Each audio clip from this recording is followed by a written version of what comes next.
በጨነቃችሁ ቁጥር ዝም ብላችሁ 5 ደቂቃ ወስዳችሁ መቁጠሪያ ካላችሁ መቁጠሪያ ከሌላችሁ በእጃችሁ መነኩሴ እልፍ መሳሪያ ከታጠቁ ሰዎች ይልቅ ጀግና ነው። ጀግንነቱ ይችቃላል። እኛም ይሄንን ቃል እስከምንሞት ድረስ እንጮሃለን። ትንሣኤ ባይኖር ኑሮ ፍርድ የተጓደለባቸው ሰዎች፣ ከዚህ ዓለም የተገፉ ሰዎች፣ በድህነትና በደዌ ዘመናቸውን የፈጸሙ ሰዎች፣ በስደት የኖሩ ይህች ዓለም አውጥታ የጣለቻቸው ግፉአን ሁሉ ዋጋቸውን መቼ ያገኛል? ሃይማኖት ያለ መድኃኔዓለም እጅ አይገለጥም። መጾሙንም እንጹም፣ መስገዱንም እንስገድ፣ መትጋቱንም እንስጋ፣ መጸለዩንም እንጸልይ። ግን መድኃኔዓለም ካልዳሰሰን አንለወጥም። ምንጊዜም የክርስቶስ እጅ ናት ልቡናችን የምታበረው። ስንዴን አንስታ ወደ አምላክ ስጋ የምትለውጥ ቡሩክ እጅ አለችው። እሱ ወይንን አንስታ ይዛ ወደ ደም የምትለውጥ የከበረች እጅ አለችው። በጭቃ አይን የምትፈጥር ቡሩክ ጣት አለችው። እሱ የጌታችን የኢየሱስ ክርስቶስ ትንሣኤ በቃ ሁለንተናችን ኑሯችን በሙሉ ለክርስቶስ ትንሣኤ ተደርጎ የተቀረጸ ነው። እኔና ወንድሞቼ ደቀ መዛሙርት ቃለ እግዚአብሔር የምንማማረው፣ እኔና እናንተ እዚህ ያላችሁት ቃለ እግዚአብሔር የምንማማረው፣ መነኮሳት እናት አባት ጥላችሁ በዚህ ገዳም የተቀመጣችሁት የክርስቶስን ትንሣኤ አምነን። ክርስቶስ ባይነሳ ምንኩስና ምን ያደርጋል? ልፋትም ከሆነ ወታደርም እኮ ይለፋል። ሚስት የለ ምን የለ ዘመድ ተለይቶ ወታደርም ይደክማል። የሂንዱይዝም እምነት ውስጥም በደንብ ኃይለኛ ተመስጦና ምናኔ አለ። ታዲያ የኛ የሚለየው ምንድን ነው? ፍጹም ከሃዲነትና አማኝ ሰው አንዳንድ ጊዜ የሚነሳበት ጥርጥር የተለያዩ ናቸው። አንዳንድ ጊዜ ሊፈትናችሁ ስለሚችል ተስፋ እንዳትቆርጡ ልማል። የሃይማኖት መምህር አሉ ብሎ አይስተምር፣ ይመስለኛል ብሎ አያስተምር፣ ነው ብሎ ነው የሚያስተምር። አሁን የኛ ጸሎት ቢደመር ምንድን ነው? አብላኝ፣ አጠጣኝ፣ አልብሰኝ፣ የሆነ ነገር አርግልኝ። የልጅ ጥያቄ እኮ ነው ይሄ ነው አለማመኔን እርዳው። የእናት ድንግልና ሳይለወጥ መጸነስ፣ የእናት ድንግልና ሳይለወጥ መወለድ፣ ከተወለደ በኋላ የእናቱ ድንግልና ታትሞ መኖር ለፍጡር አይቻልም። ኢየሱስ ክርስቶስ እግዚአብሔር ነው። እንደ ሰውነቱ ቶማስ ዳሰሰው፣ እንደ ጌትነቱ በተዘጋ ቤት ውስጥ ገባ። እኛ ኢየሱስ ክርስቶስን እግዚአብሔር ነው ብለን የምናመልከው አንድን መምህር ወደ አምላክነት አሳድገን አይደለም። እንደ ነቢይ የሚቆጠርን አንድን የተከበረ ነቢይ እኛ ከባክበን ትምህርት አበጅተንለት ወደ እግዚአብሔርነት አሳድገ ነው የሌለውን ነገር እየተናገርለት አይደለም። ወደ ሰውነት የመጣውን አምላክ ነው እንጂ የምንከተለው። የእግዚአብሔር ልጅ ያልከፈታቸው 3 በሮችን አደንቃል። እንደ ኢየሱስ ክርስቶስ ስም ያለ ጉልበት በምድር ላይ የለም። ምድርና ሰማይን በሙሉ ድል የሚነሳ አይደለም። ነገረ ስራዋ ሁሉ ምስጢርና ስውር የሆነች ቤተክርስቲያን፣ ማንም ሊረዳት ያልቻለ የቻለውን ሁሉ ተናግሮ ይሞታል እንጂ የማይረዳት ጥልቅ የሆነች መዝገበ ምስጢር የሆነች ቤተክርስቲያን እዚች ውስጥ ክርስቶስ አለ። ስብሐት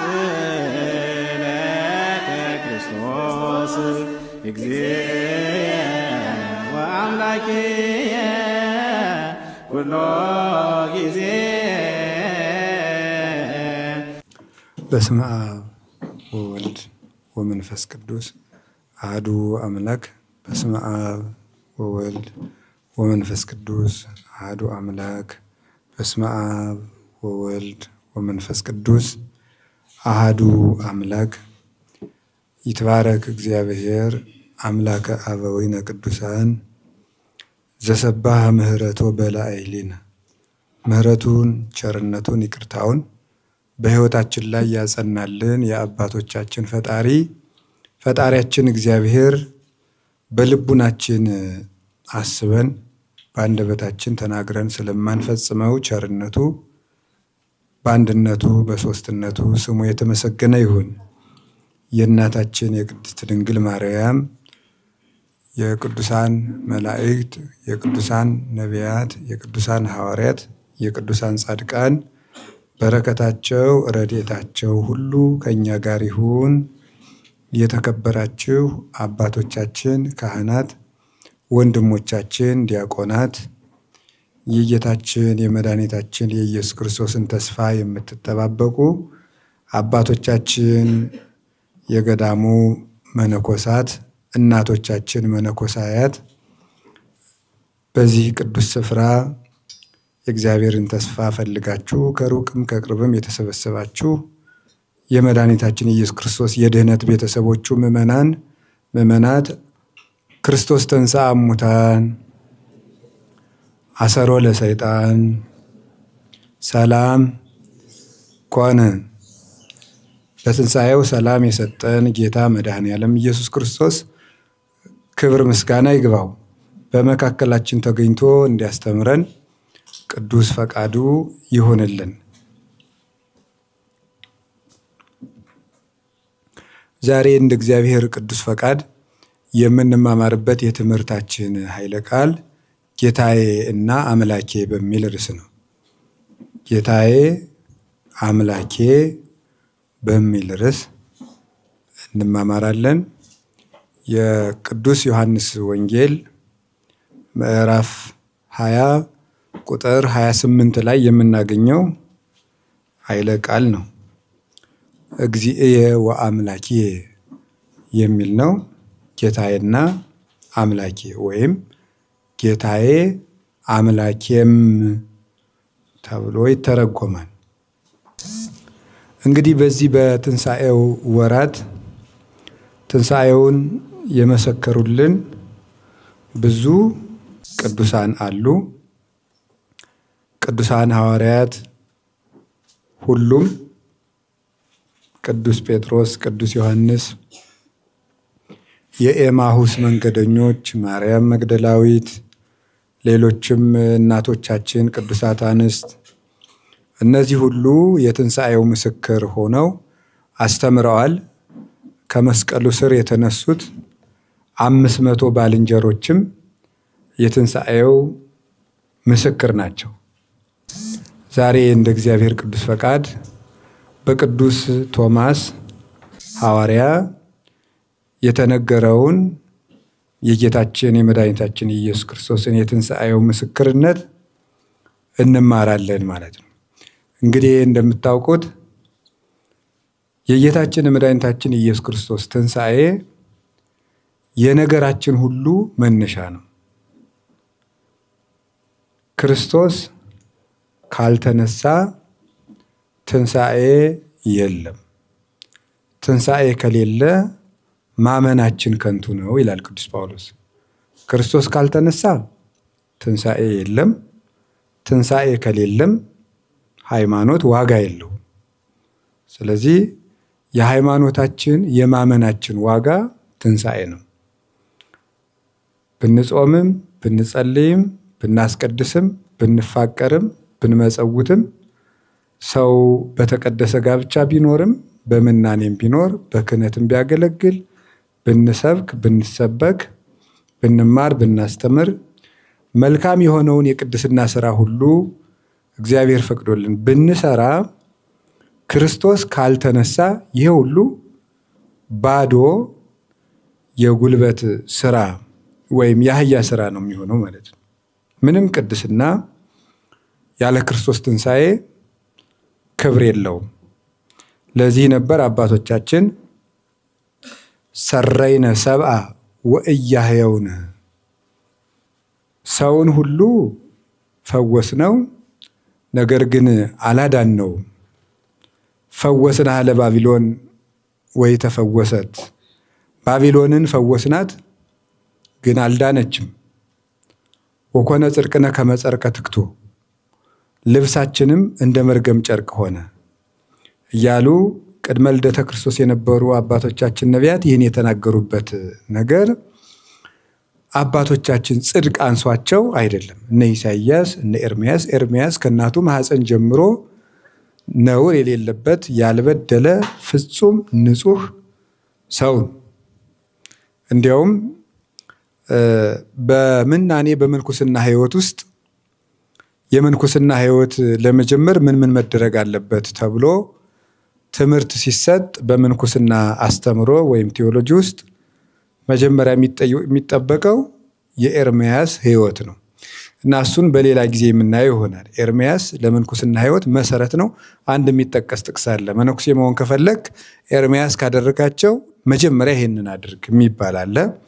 ስለዚህ እነዚህ አባቶች በቅድስና ይኖሩ። ኤልያስን የመሰለ ፍጹም ንጹሕ ድንግል በእግዚአብሔር የፍቅር እሳት የሚቃጠልና የሚነድ ለእግዚአብሔር የሚቀና በዚች ምድር ስንኳንስ ቤት ጎጆ ሰርቶ ሊኖር ከአንድ መጠምጠሚያ በቀር የልብስ መለወጫ እንኳን ያልነበረው ፍጹም ቀናኢው ኤልያስ በቃሉ ሰማይን እስከ መለጎም ሰማይን እስከ መክፈት የደረሰው ከሞት ዓይን ተሰውሮ በእሳት ሰረገላ የተነጠቀው ኤልያስን የመሰሉ ፍጹም ቅዱሳን አባቶቻችን ትሩፋት ሰርተው ነበረ።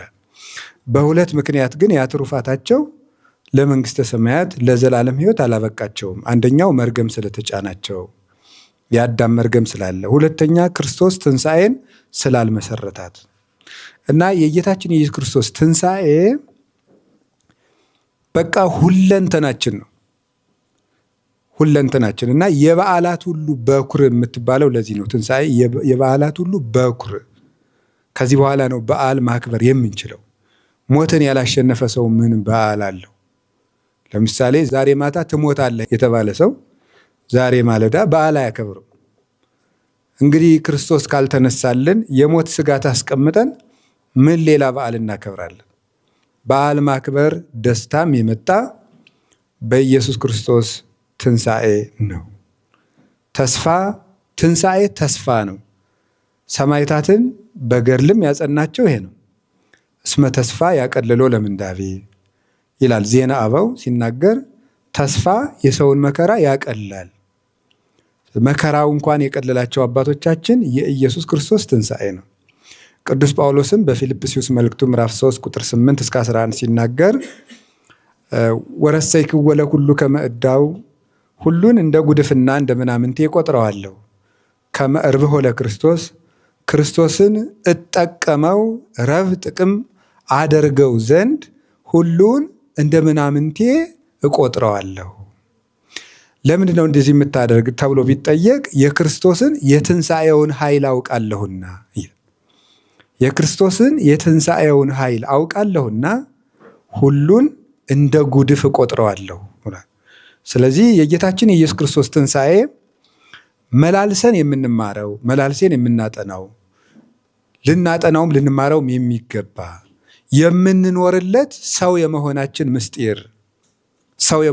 ምስጢር ትንሣኤ ነው።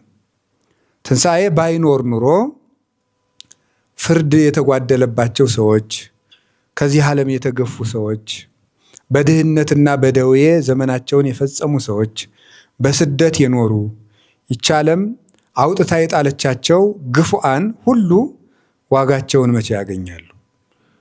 እግዚአብሔርም እንደዚያ ከሆነ ፈታሒ አይደለም ማለት ነው። ወይም ፈታሒ በጽድቅ አይደለም ማለት ነው።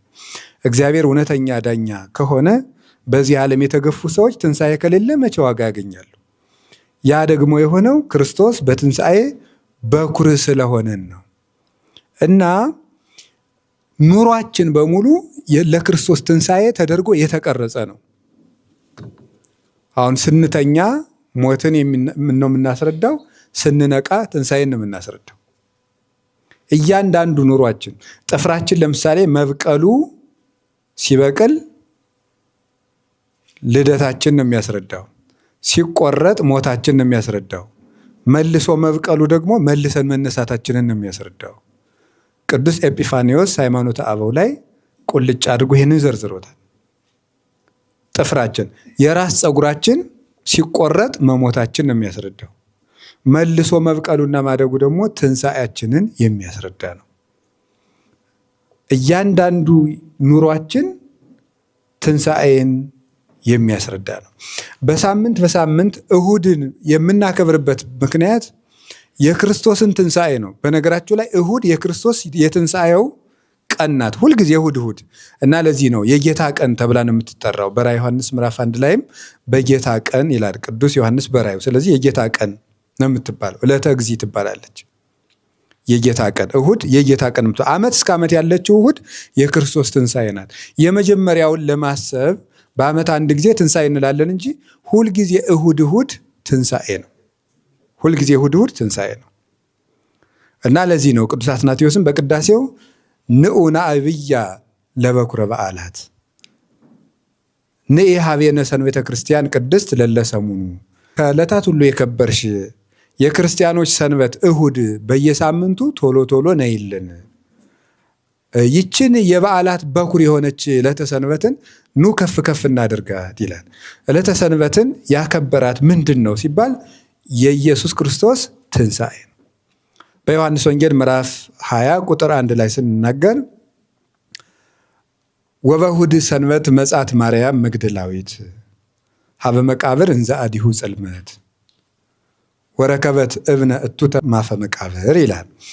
በእሁድ በተባለም ሰንበት ይላል በመጀመሪያው ቀን ማርያም መግደላዊት ቀደም ብላ ገና ሌሊት ጨለማ ሳለ ወደ መቃብሩ መጣች ይላል። እሁድ በተባለች ሰንበት። እሁድ እንግዲህ ሰንበት ማለት እረፍት ማለት ነው።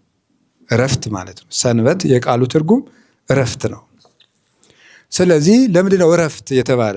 እንደምታውቁት በብሉይ ኪዳን ጌታ ከመወለዱ አስቀድሞ ቀዳሚት ሰንበት እረፍት ተብላለች። ያቺ ቀዳሚት ሰንበት እረፍት የተባለችው በሁለት መሰረታዊ ምክንያት ነው። የመጀመሪያው በኦሪት ዘጸአት ምዕራፍ 20 ላይ እንደምንመለከተው እግዚአብሔር 6 ቀን ስራ ሰርቶ በሰባተኛው ዕለት ስላረፈባት ሰንበት ተብላለች። እሷ ደግሞ አረቦን ናት። አረቦን ማለት ቀብድ መያዣ ማለት ነው። ስለዚህ ለመንግስተ ሰማያት ለምናገኘው እረፍት በምድር ጌታ እረፍት ሰጠን። ሰዱሰ መዋዕለ ትገብር ተግባረከ ወሳቤትሰ ዕለቱ ይእቲ ለእግዚአብሔር አምላክከ። 6 ቀን ስራህን ትሰራለህ፣ ሰባተኛይቱ ቀን ግን ለፈጣሪህ ለእግዚአብሔር ሰንበት ናት ይላል።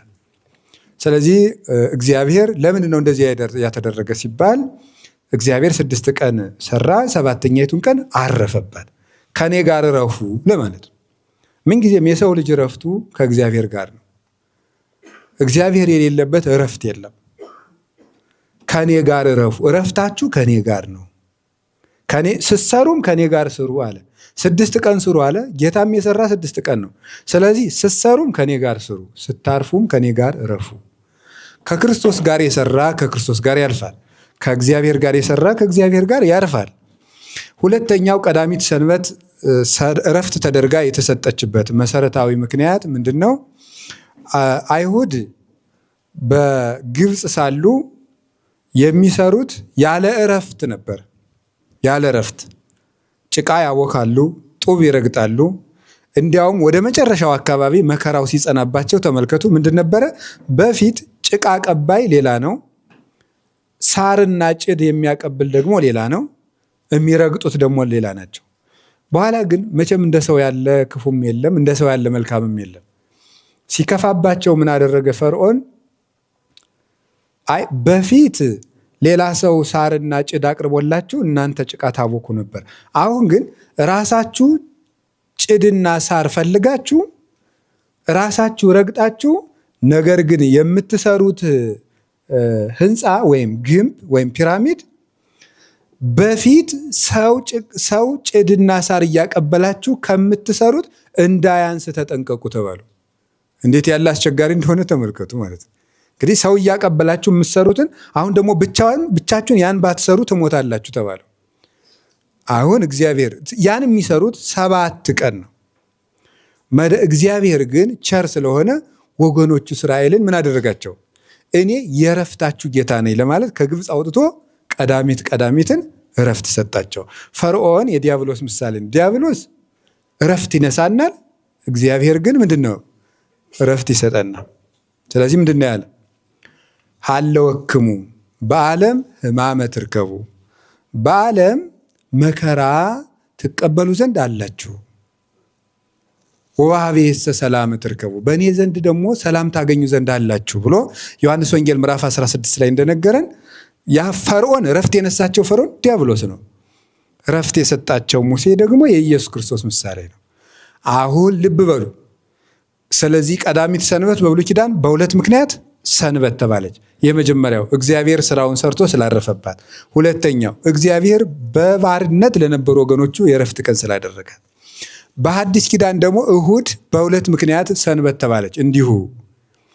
በምንና በምን?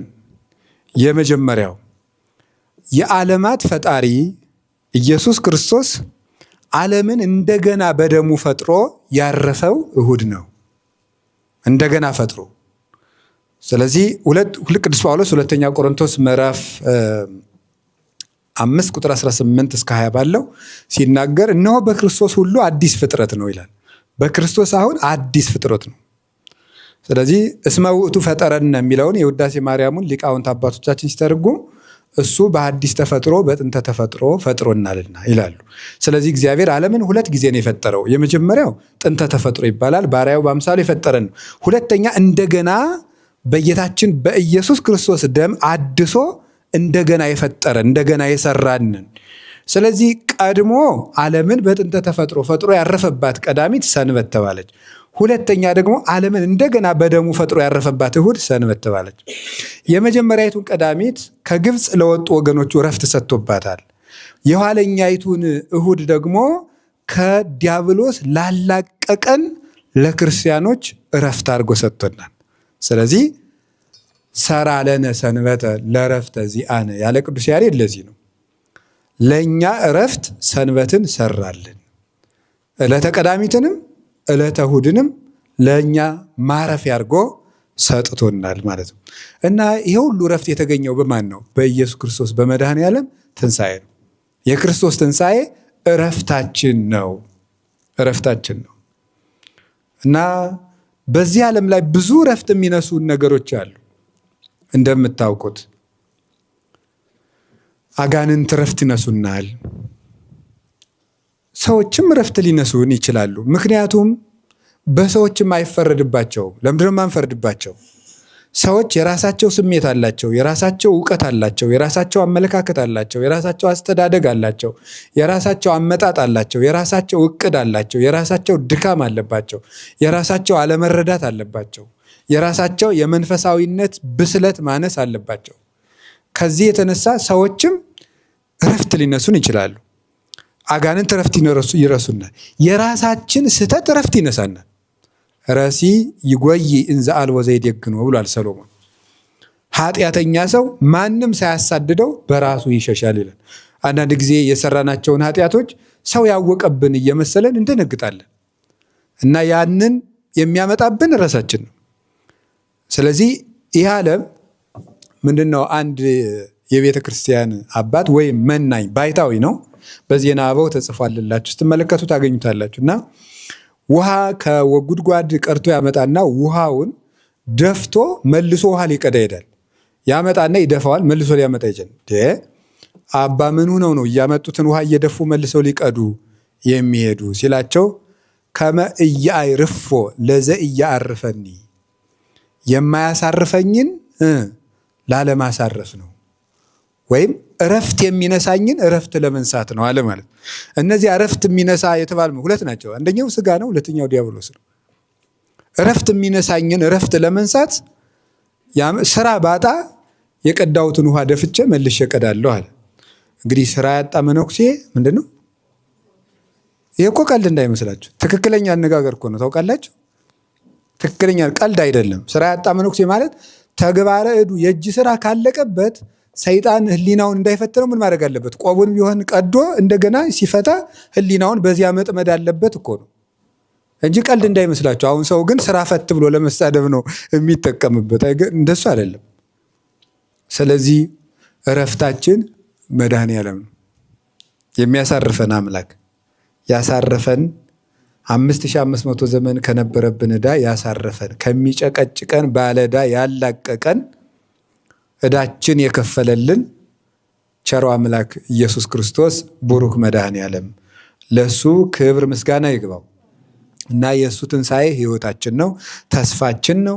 እዚህ የተሰበሰብነው እንደዛ ብለን እኔና ወንድሞቼ ደቀ መዛሙርት ቃለ እግዚአብሔር የምንማማረው፣ እኔና እናንተ እዚህ ያላችሁት ቃለ እግዚአብሔር የምንማማረው፣ መነኮሳት እናት አባት ጥላችሁ በዚህ በረሃ በዚህ ገዳም የተቀመጣችሁት የክርስቶስን ትንሣኤ አምነን ነው። ትንሣኤው ባይኖር ክርስቶስ ባይነሳ ምንኩስና ምን ያደርጋል? ምን ያደርጋል? ሰዎች እንግዲህ ውፍረት ለመቀነስም እኮ በጾም ከሆነ በ24 ሰዓት አንድ ጊዜ የሚበሉ ሰዎች አሉ። ታውቃለች? ውፍረት ለመቀነስ ለካንሰር ብለው በ24 ሰዓት አንድ የሚበሉ በጣም አሜሪካ፣ አውሮፓ አሉ። የእኛ ልጆች ሁሉ እኔም ሁሉም ማውቃቸው አሉ። እንዲያውም ይህን ያህል ጾም ምናምን እንደዚህ ወይም ይህን ያህል ጾም እየቀኑ ሆነ ስትሰጣቸው አንዳንዶቹ ችግር የለም አባኔ በኖርማሉም ራሱ የምበላው አንዳንድ በዚህ እንደዚህ ነው ሲሉኝ እኔ ደነግጣለሁ ወደዬ። ስለዚህ ጾምም ቢሆን ምንም ልፋትም ከሆነ ወታደርም እኮ ይለፋል። አይለፋም እንዴ? በደንብ ይለፋል። ሚስት የለ ምን የለ ዘመድ ተለይቶ ወታደርም ይደክማል። የሂንዱይዝም እምነት ውስጥም በደንብ ኃይለኛ ተመስጦና ምናኔ አለ። ታዲያ የኛ የሚለየው ምንድን ነው ሲባል የክርስቶስ ተስፋ ትንሣኤ ስላለ ነው እንጂ ጾማችን ብዙ ስለሆነ ስግደታችን ብዙ ስለሆነ አይደለም። የክርስቶስ ትንሣኤ ነው እንጂ ከኛ ብልጠው የሚሰግዱም በዓለም ላይ ያሉ፣ ከኛ ብልጠው የሚጾሙም ይኖራሉ። ስለዚህ የክርስቶስ ትንሣኤ ዋና ማህተማችን ነው። እንግዲህ ዓመቱን ሙሉ እንኳን ብንማረው አይበቃንም። እንደው መድኃኔዓለም የእኛንን ልብ ያንሳልን። እንደዚያ ከሆነ አሁን የቅዱስ ቶማስን ምስክርነት ነው ዛሬ የምንማማረው። ወምድረ ሰሙን ዕለት ከ8 ቀን በኋላ እንዘ ሀለው አርዳይሁ ውስጠ ወቶማስ ሀሎ ምስሌሆሙ። ከ8 ቀን በኋላ ደቀ መዛሙርቱ በቤት ውስጥ ሳሉ ቶማስም አብሯቸው ነበረ። እንዘ እጽው ኆኅት ደጁም ተዘግቶ ሳለ ወመጻ እግዚእ ኢየሱስ ወቆመ ማእከሌሆሙ። ጌታችን ኢየሱስ ክርስቶስ መጥቶ በመካከላቸው ቆመ። ወይቤሎሙ ሰላም ለክሙ፣ ሰላም ለእናንተ ይሁን አላቸው። ቶማስንም ምን አለው? አምፅ አጽባይተከ፣ ጣቶችህን አምጣ እና ዳስ፣ ወሀብ እዴከ፣ እጅህንም አምጥተህ ወደይ ውስተ ገቦዬ፣ በእጄ ወደ ጎኔ ወደ ተቸነከረው ችንካርም አስገብተህ በጣትህ ዳስ አለው ይላል። እንግዲህ ልብ በሉ። ዳሰሰና ቅዱስ ቶማስ ጌታዬ አምላኬ ብሎ ተናገረ። ከዳሰሰ በኋላ ነው። ጌታ ምን አለው? ቶማስ እስመ ሪከኒሁ አመንከኒ፣ ስላየኸኝ አመንክን? ብፁዓንሰ እንዘ ኢይሬእዩኒ የአምኑኒ፣ ብፁዓን የሚባሉስ ሳያዩ የሚያምኑ ናቸው አለው። ስለ ቃሉ የእግዚአብሔር ስሙ የተመሰገነ ይሁን። እንግዲህ ይቺ አጭር ታሪክ ናት የዛሬ ትምህርታችን። ቅዱስ ቶማስ በመጀመሪያው ቀን ጌታ ለቅዱሳን ሐዋርያት በተዘጋ ቤት ውስጥ ገብቶ ሰላም ሲሰጣቸው አልነበረም። የት ሄዶ ነው አናውቅም። አልነበረም ነው እንጂ ከእነንትና መንደር ሄዷል የሚል መጽሐፍ ቅዱስ ስላልተናገረ ያልተናገረውን አንተርክም። የለም ነበር። ብዙ ሊቃውንት ብዙ ሐሳብ ይሰጣሉ። ዞሮ ዞሮ ግን ፍርሃት ነው መልሱ። የክርስቶስ ደቀ መዝሙር ስለሆነ በዚያ ጊዜ አንዱም አይሁድን ፈርቶ በየሰርቻው ስለሚሸሸግ በአንዱ ጉራንጉር ተሸሽጎ ይሆናል ነው እንግዲህ። በዚያ ተሸሽጎ አልነበረም። በኋላ በተዘጋ ቤት ውስጥ ጌታ ለቅዱሳን ሐዋርያት የትንሣኤ ዕለት ገብቶ ሰላም ሰጣቸው። እፍ ብሎ መንፈስ ቅዱስን አደላቸው። የዚያ ጊዜ ቶማስ አልነበረም። ቅዱስ ቄርሎስ አንድ ጥያቄ ይጠይቃል። ቶማስ መንፈስ ቅዱስን ተቀብሏል አልተቀበለም? ማለት ለሐዋርያት መንፈስ ቅዱስ ሲወርድ በኋላ በበዓለ ሃምሳ ነበር። ግን ጌታ የትንሣኤ ዕለት እፍ ብሎ የሰጣቸው መንፈስ ቅዱስን ተቀበሉ። ንስኡ መንፈሰ ቅዱሰ ብሎ እፍ ብሎባቸዋል። ያቺ አመለጠችው አይደለ? ያቺ ካመለጠችው እንዴት ከሐዋርያትስ እኩል ሐዋርያ ሊሆን ይችላል ብሎ ቅዱስ ቄርሎስ ይጠይቅና የለም አልቀረበትም። ምክንያቱ ክርስቶስ በሐዋርያነት የመረጠውን ቢኖርም ባይኖርም ጸጋውን አይከለክለውምና ፈርቶ እንጂ ልቡ ቅንና በሃይማኖቱ የጸና እንደሆነ እግዚአብሔር ያውቀዋል ልቡን።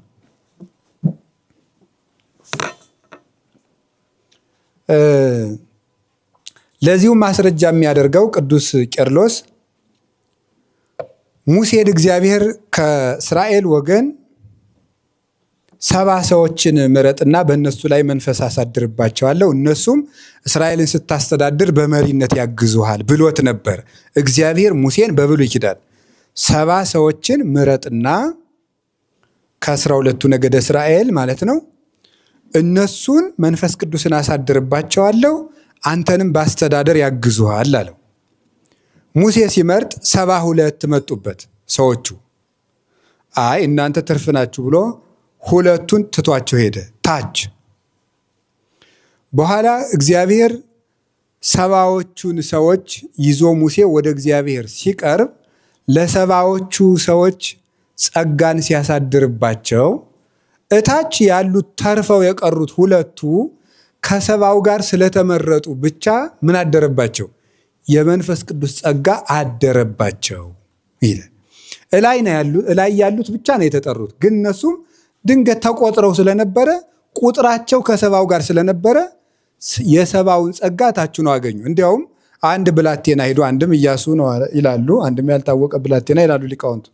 ኢያሱ ነው ግን አረ እነዚህ ታች የተውካቸው ሰዎች ትንቢት እየተናገሩ ነው አለው ሄዶ ለሙሴ።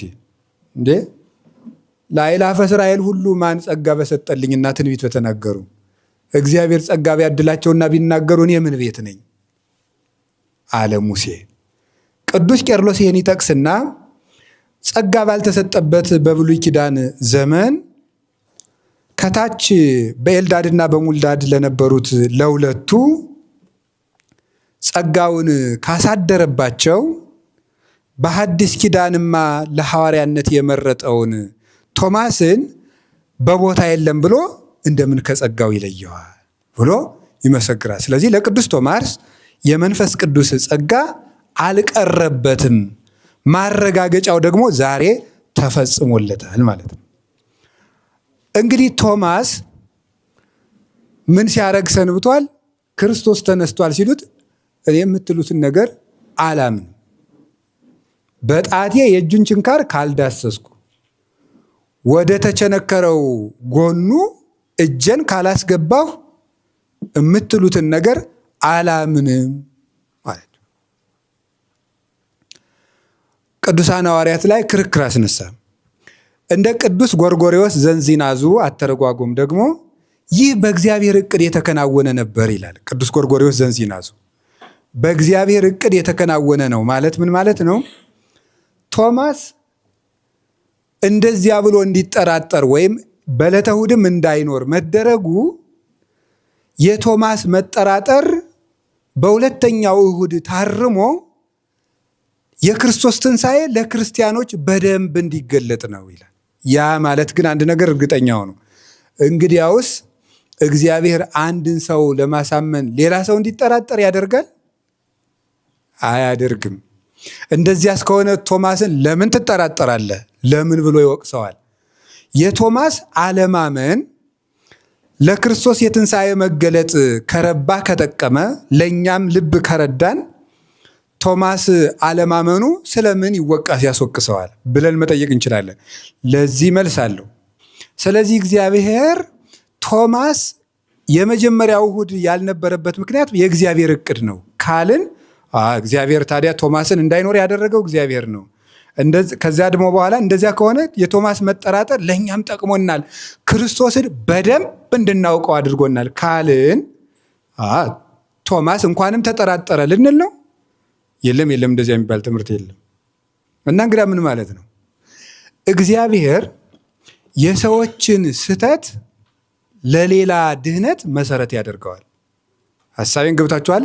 ያ ማለት እግዚአብሔር ክፉን ወደ በጎ የሚለውጥ አምላክ ነው ማለት። ክፉን ወደ በጎ የሚለውጥ አምላክ ነው። ቶማስ የዚያ ቀን ሌላ መንገድ አስቦ እሑድ እዚያች ቤት ውስጥ ሳይኖር እንደሚቀር ሲያስብ ቶማስ እንደዚች ካሰበ ያችን ደግሞ መንገድ መሄዱን አለመኖሩን እንደገና ደግሞ መጠራጠሩን እኔ ለትንሣኤ መገለጫ አድርጋታለሁ ይላል። ለምሳሌ ሮሜ ምዕራፍ 11 ላይ ስትመለከቱ የአይሁድ ስህተታቸው ለዓለም ድህነት ሆነ ይላል ቅዱስ ጳውሎስ። አሁን የአይሁድ ስህተታቸው ለዓለም ድህነት ሆነ ማለት አይሁድ ተሳስተው ክርስቶስን ሲሰቅሉት እኛ ዳንን። እንደዚያ ከሆነ አይሁድ ባለውለታችን ናቸው ማለት ነው። ስለዚህ እንደዚያ ከሆነ ደግሞ ሊፈርድባቸው አይገባም። ምክንያቱም እሱ ሲሰቀል ዓለምን ካዳነ እነሱ ስለሰቀሉት አልተሳሳቱም፣ ዓለምን እንዲያድና ያደረጉትና። እንዲህ የሚባል ነገር የለም። እንግዲያው ምንድን ነው ሲባል እግዚአብሔር የሰዎችን ስህተት ወደ ምን ይለውጣል ነው? ንገሩኝ እንጂ ወደ በጎ ይለውጣል ነው። የሰዎችን ስህተት ወደ በጎ የሚለውጥ አምላክ። የቶማስን አለመኖር ክርስቶስ የትንሣኤው ብርሃን በቤተ ክርስቲያን ውስጥ እንደ ፀሐይ እንዲበራ መገለጫ ያደረገው መጠራጠሩን ጭምር ማለት። ቶማስ ተጠራጠረ። ሊቃውንት አባቶቻችን ቶማስ መጠራጠሩ በአንድ ወገን ከሰዱቃውያን ወገን ነው ይላሉ። በሌላ ወገን ግን አባቶቻችን ሲያቀኑት ደግሞ የብልህ ደቀ መዝሙር ወጉ ነው ይላል። የብልህ ደቀ መዝሙር ወጉ ነው ማለት አጥንቱን አይቼ ጅማቱን አይቼ ችንካሩን አይቼ ነው እንጂ ማምን ማለት ያልተረዳሁትን አላስተምርም ማለት ደስ ይላል አይደል? አዎ አዳ የኛ ሊቃውንት ሲተረጉሙት እውነቱን ነው ይላሉ። የኛ ሊቃውንት አንድምታው ላይ ቶማስን ያለ ሐዋርያ ሰማው ብሎ ሊያስተምር ነው እንዴ? አየው ብሎ ነው እንጂ ማስተማር ያለበት እውነቱን ነው። ያላየውን እውነት ነይነሰ በዘሰማይነ ወበዘርእይነ ሰማይ ተንከውን አይደል ያለ ጌታ ራሱ ዮሐንስ ወንጌል ምዕራፍ 3 ላይ እኛስ የሰማነውን እንናገራለን ያየነውን እንመሰክራለን ብሎ ነው የተናገረን። የዮሐንስ ወንጌላዊም በመልእክቱ ሲናገር ናይዳክሙ በይንተ ነገረ ሕይወት ዘሰማይናሁ ወዘርእይናሁ ወዘገሰስናሁ በእደዊነ በጆሮአችን የሰማነውን በዓይናችን ያየነውን በእጆቻችን የዳሰስነውን የሕይወትን ቃል እንነግራችኋለን ይላል። ስለዚህ ያዩትን የሰሙትን የዳሰሱትን ዓይኔን ግንባር ያርገው ብለው እንዲመሰክሩለት የተረዳ እውነት ነው የምንነግራችሁ። የስሚ የወሬ ሰምተን አይደለም። የጌትነቱን ብርሃን በደብረ ታቦር አይተን የመግቦቱን ምልአት ስፋት በ5 እንጀራ በ2 ዓሣ 5,000 ሕዝብ ሲያጠግብ አይተን የጌትነቱን ርቀት በባህር ላይ ሲራመድ አይተን በደረቅ ግንባር ላይ ዓይን ሲፈጥር አይተን ያየነውን እውነት ነው እንጂ የምናስተምራችሁ የወሬ ሃይማኖት አይደለም ብሎ ዮሐንስ ወንጌላዊ እንደነገረን ቶማስም ሰምቼ ነው የማስተምር ተረድቼ ነው የማስተምር ማለቱ ነው ይላል። እና የሃይማኖት መምህር አሉ ብሎ አይስተምር ነው ብሎ ነው የሚያስተምር። ይመስለኛል ብሎ ያስተምር ነው ብሎ ነው የሚያስተምር ማለት የተረዳውን እውነት ነው። እና ማር ይስሐቅም ይላል ያላወቅከውን ነገር ወጥተህ አታስተምር። መጽሐፈ መነኮሳት ላይ አለ ያላወቅከውን ነገር ወጥተህ አታስተምር። ያልተረዳኸውን ነገር የተረዳነውን እውነት የቆምንበትን ጽድቅ ነው የምንናገረው። እግዚአብሔር በነቢያት በሐዋርያት መሰረት ላይ ያቆመውን እውነት ገልጠን እንናገራለን።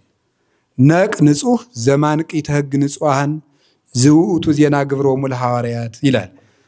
ቄሱ ግብረ ሐዋርያት ሊያነብ ሲወጣ ከመቅደስ ነቅ ንጹህ ዘማንቂተ ሕግ ንጹሐን ሕግን ከሚሰሩ በጎ ምንጭ ከሆኑ የሕግ መገኛ ከሆኑ ዘማንቂት ንጹሐን ከሆኑ አባቶቻችን የተገኘ ጥሩ ምንጭ ላነብላችሁ ነው ብሎ ይወጣል። ቄሱ ንፍቁ ቄስ ግብረ ሐዋርያት ሊያነብ ሲወጣ ያ ምንጭ ሲያያዝ በሐዋርያዊ ቅብብሎች እየፈሰሰ መጥቶ ነው ዛሬ የምንማረው እንጂ አንድ ሰው የመሰለውን ፈራሽ በስባሽ የሆነ ልቦለድ አምጥቶ የእግዚአብሔርን ቃል ወደ ራሱ ሐሳብ ጠምዝዞ በይመስለኛል የእግዚአብሔርን ቃል ማስተማር አይቻልም። እንደ ቶማስ አይቶ ነው እንጂ ቢሆን በቅቶ አይቶ ነው እንጂ እንደማለት ነው። እዚህ ላይ ምንድነው የከተማ ሰው ምንድነው የሚለው ወራጅ አለ ይላል።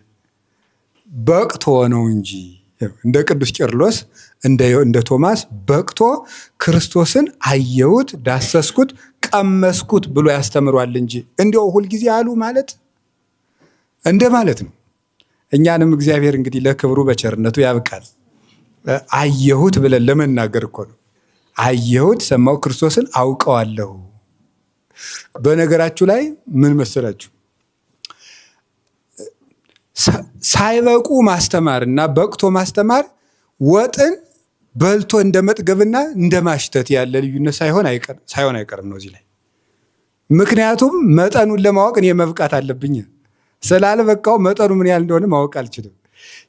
ሲመስለኝ ግን ወጥ እየሸተተው አቤት ሲጣፍጥ የሚል ሰውና ግጥም አድርጎ በልቶ አቤት ሲጣፍጥ የሚልን ያህል ልዩነት ያለው ይመስለኛል። በቅቶ ማስተማር ግን በቅድስና ተጠቅሞ ማስተማር በጣም እንዲያው አንድ ሰው ከመምህር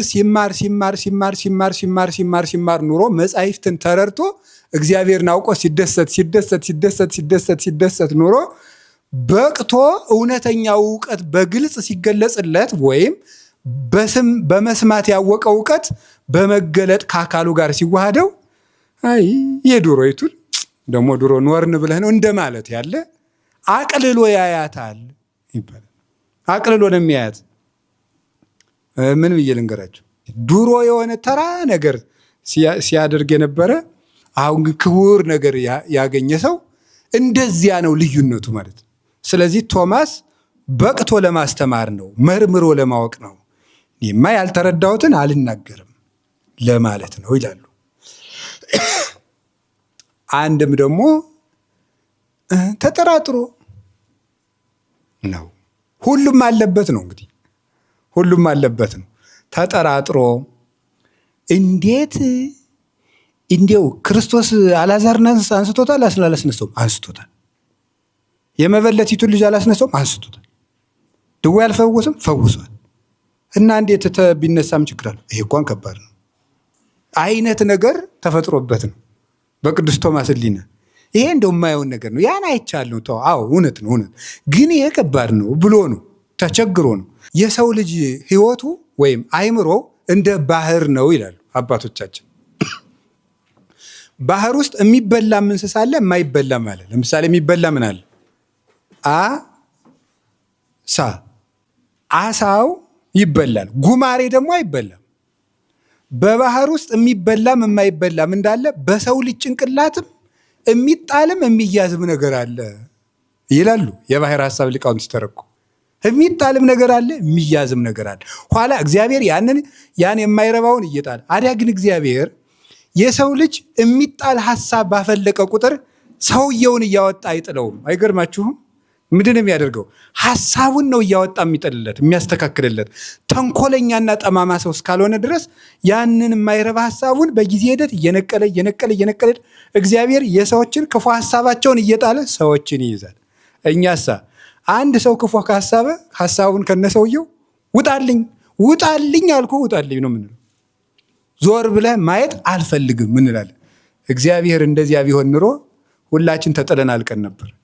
ግን እግዚአብሔር የሚጣለውን ሐሳቡን እየጣለ አንዳንድ ጊዜ እንደ ልጅም እየቆጠረ እንደ ሕፃንም እያየ ስላልበሰሉ እኮ ነው እያለ መቼስ ሰው አይደሉ እያለ እየቻለ የቶማስ እንደዚያ ያለ ሐሳብ ነው። ፍጹም ከሃዲነትና አማኝ ሰው አንዳንድ ጊዜ የሚነሳበት ጥርጥር የተለያዩ ናቸው። እግዚአብሔር እነዚህኞችን ያስተካክላል፣ ይታገሳቸዋል።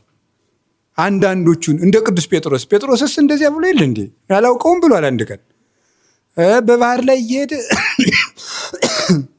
ለሚያምን ሁሉ ይቻላል ተብሎ ሲያበቃ ተነግሮት በባህር ላይ ሲሄድ ግን ጌታ በባህር ላይ ሲሄድ ሲያየው እኔም ልምጣ አለ። ና አለው። ትንሽ እርመድ እንዳለ ይህ ነገር ጎበዝ አጉል ነው የባስ የወደኩ እንደው ምናምን የምትል ነገር ገባችበት። እሷ ስትገባበት አሁን እግዚአብሔር ኢየሱስ ክርስቶስ እንደ ሰው ያለ አይደለም። ሰው ቢሆን ስንት ቀን ነው እኔን የምትጠረጥረኝ ብሎ እዚያው ገፍቶ ይጥለው ነበር። ጌታ ግን አንተ እምነት የጎደለ ለምንድን ነው የምትጠረጠር ብሎ እጁን ይዞ መዘዝ አድርጎ አወጣው። ስለዚህ የሚያምን ሰው ውስጥ የሚጠራጠረውን አንዳንድ ጊዜ ሊፈትናችሁ ስለሚችል ተስፋ እንዳትቆርጡ ለማለት ነው። ይፈትነናል፣ ብዙ አይነት ነገር ያመጣል። ግን እውነት ይሄ ነገር እንዲሁ እውነት ነው ይል። አንዳንድ ቀን የማይመጣ ነገር አለ ብላችሁ የማይመጣ ነገር እኮ የለም በሚያምን ሰው ልብ ማለት ነው።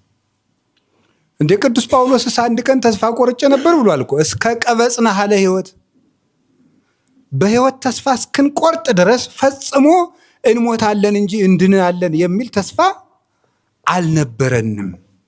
እስከዚህ ድረስ ደርሰን ነበረ። ወአድኀነነ እግዚአብሔር እመጠነ ዝሞት፣ እግዚአብሔርም ይህንን ከሚያህል ሞት አዳነን ብሎ በስብከት በሚዘዋወርበት ጊዜ የደረሰበትን የሞት አደጋና ምን ያህል የተስፋ መቁረጥ እንኳን ደረጃ እንደደረሰ እንደ ሰው ተናግሮ ነበረ።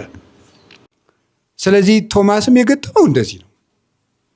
እግዚአብሔር የልጆቹን እውነተኛ ሃይማኖት አምነው አንዳንድ ቀን የሚመጣባቸውን መሸበር፣ መረበሽ አንዳንድ ጊዜ እንደው ሰው ሁሉ ጋኔን እንደያዘው ሰው ዋው ሲል እናንተን የምጮህ ይሆን ያሰኛል አይደል?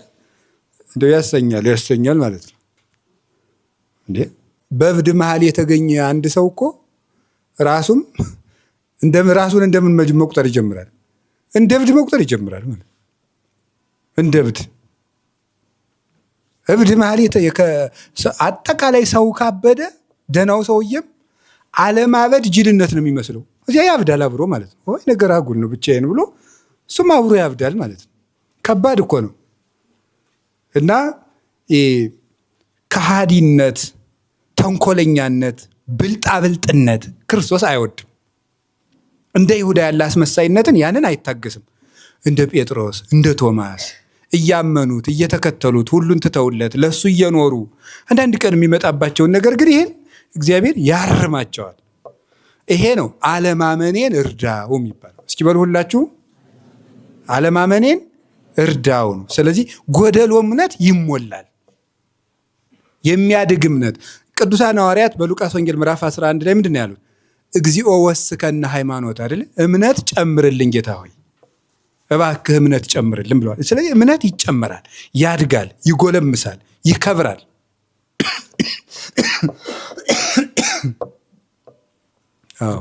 ህፃናት አሁን ልጅ ሳሉ አባታቸውን ምን አድርገው ይስሉት ይሆን? የሆነ ጥጃ አድርገው ይስሉት ይሆን? እንዲሁ ባወቅ ነው እንዲሁ ማለት አሁን ህፃናት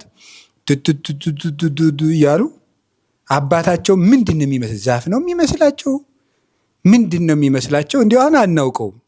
ቀስ አሁን ሌላው ቀርቶ ልጅ አሁን እኛ ራሱ በ7 ዓመታችን አባታችን የምናስብበት 20 ዓመት ሲሞላት አባታችን የምናስብበት 30 ዓመት ሲሞላን አባታችን የምናስብበት 40 ዓመት ሲሞላን አባታችን የምናስብበት አንድ ነው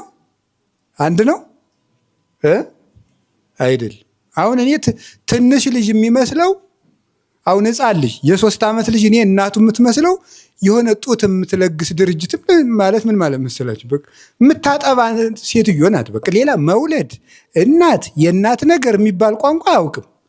ዋናው ነገር ጡት የምታጠባና የምትንከባከብ አንዲት ሴትዮ ናት። የዚያ ጊዜ ማለት ነው የምትመቸው አንዲት ሴትዮ ስታዝለው የእሷ ወገብ ብቻ የሚመቸው፣ ስታቅፈው የእሷ ክንድ ብቻ የሚመቸው፣ ስታጠባውና ስታጫውተው የእሷ ብቻ ክንድ ደስ የሚለው በቃ የሆነች ሴትዮ ናት። ሲያድግ እማማ እያለ ይመጣል። በኋላ ደግሞ ምን አድርጎ እንደሚስላት እኔ አላውቅም። አሁን ዛሬ ለእናታችን ያለን ስዕልና ድሮ ያለን ስዕል የተለያየ ነው።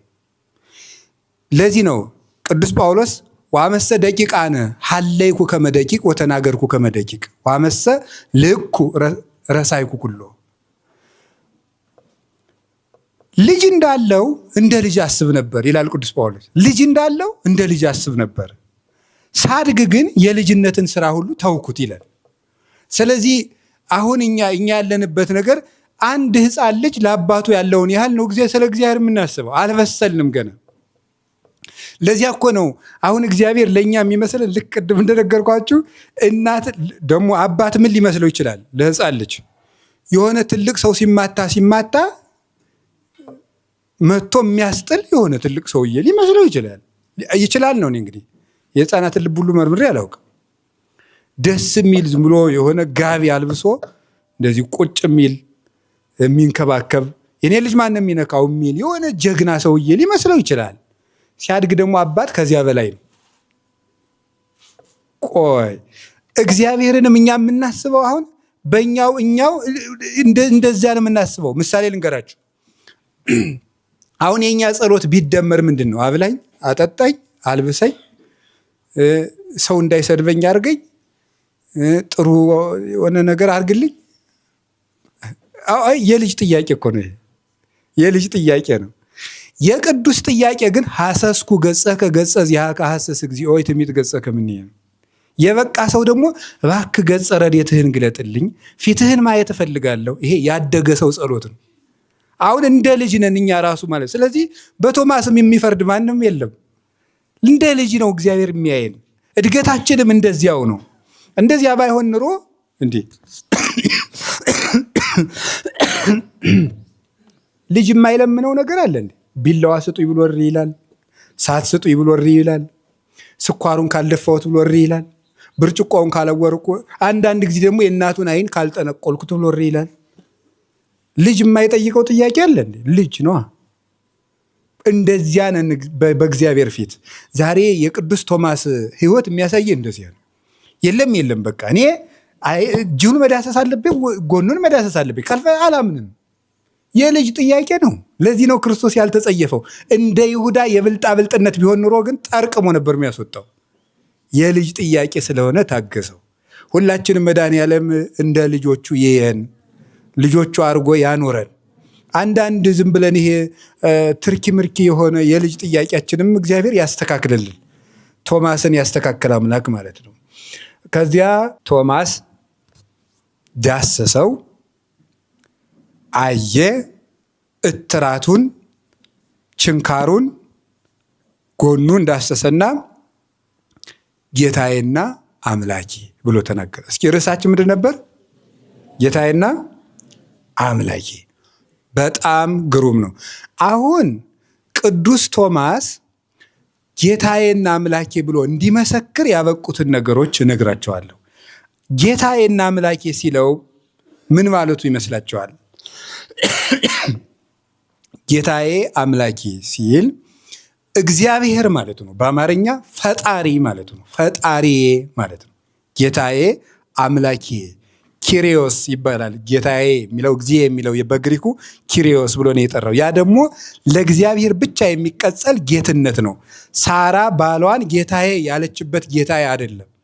ወይም አንድ አነስ ያለ ሰው የሚያከብረውን ሰው ጌታዬ ብሎ እንደሚጠራው አይደለም።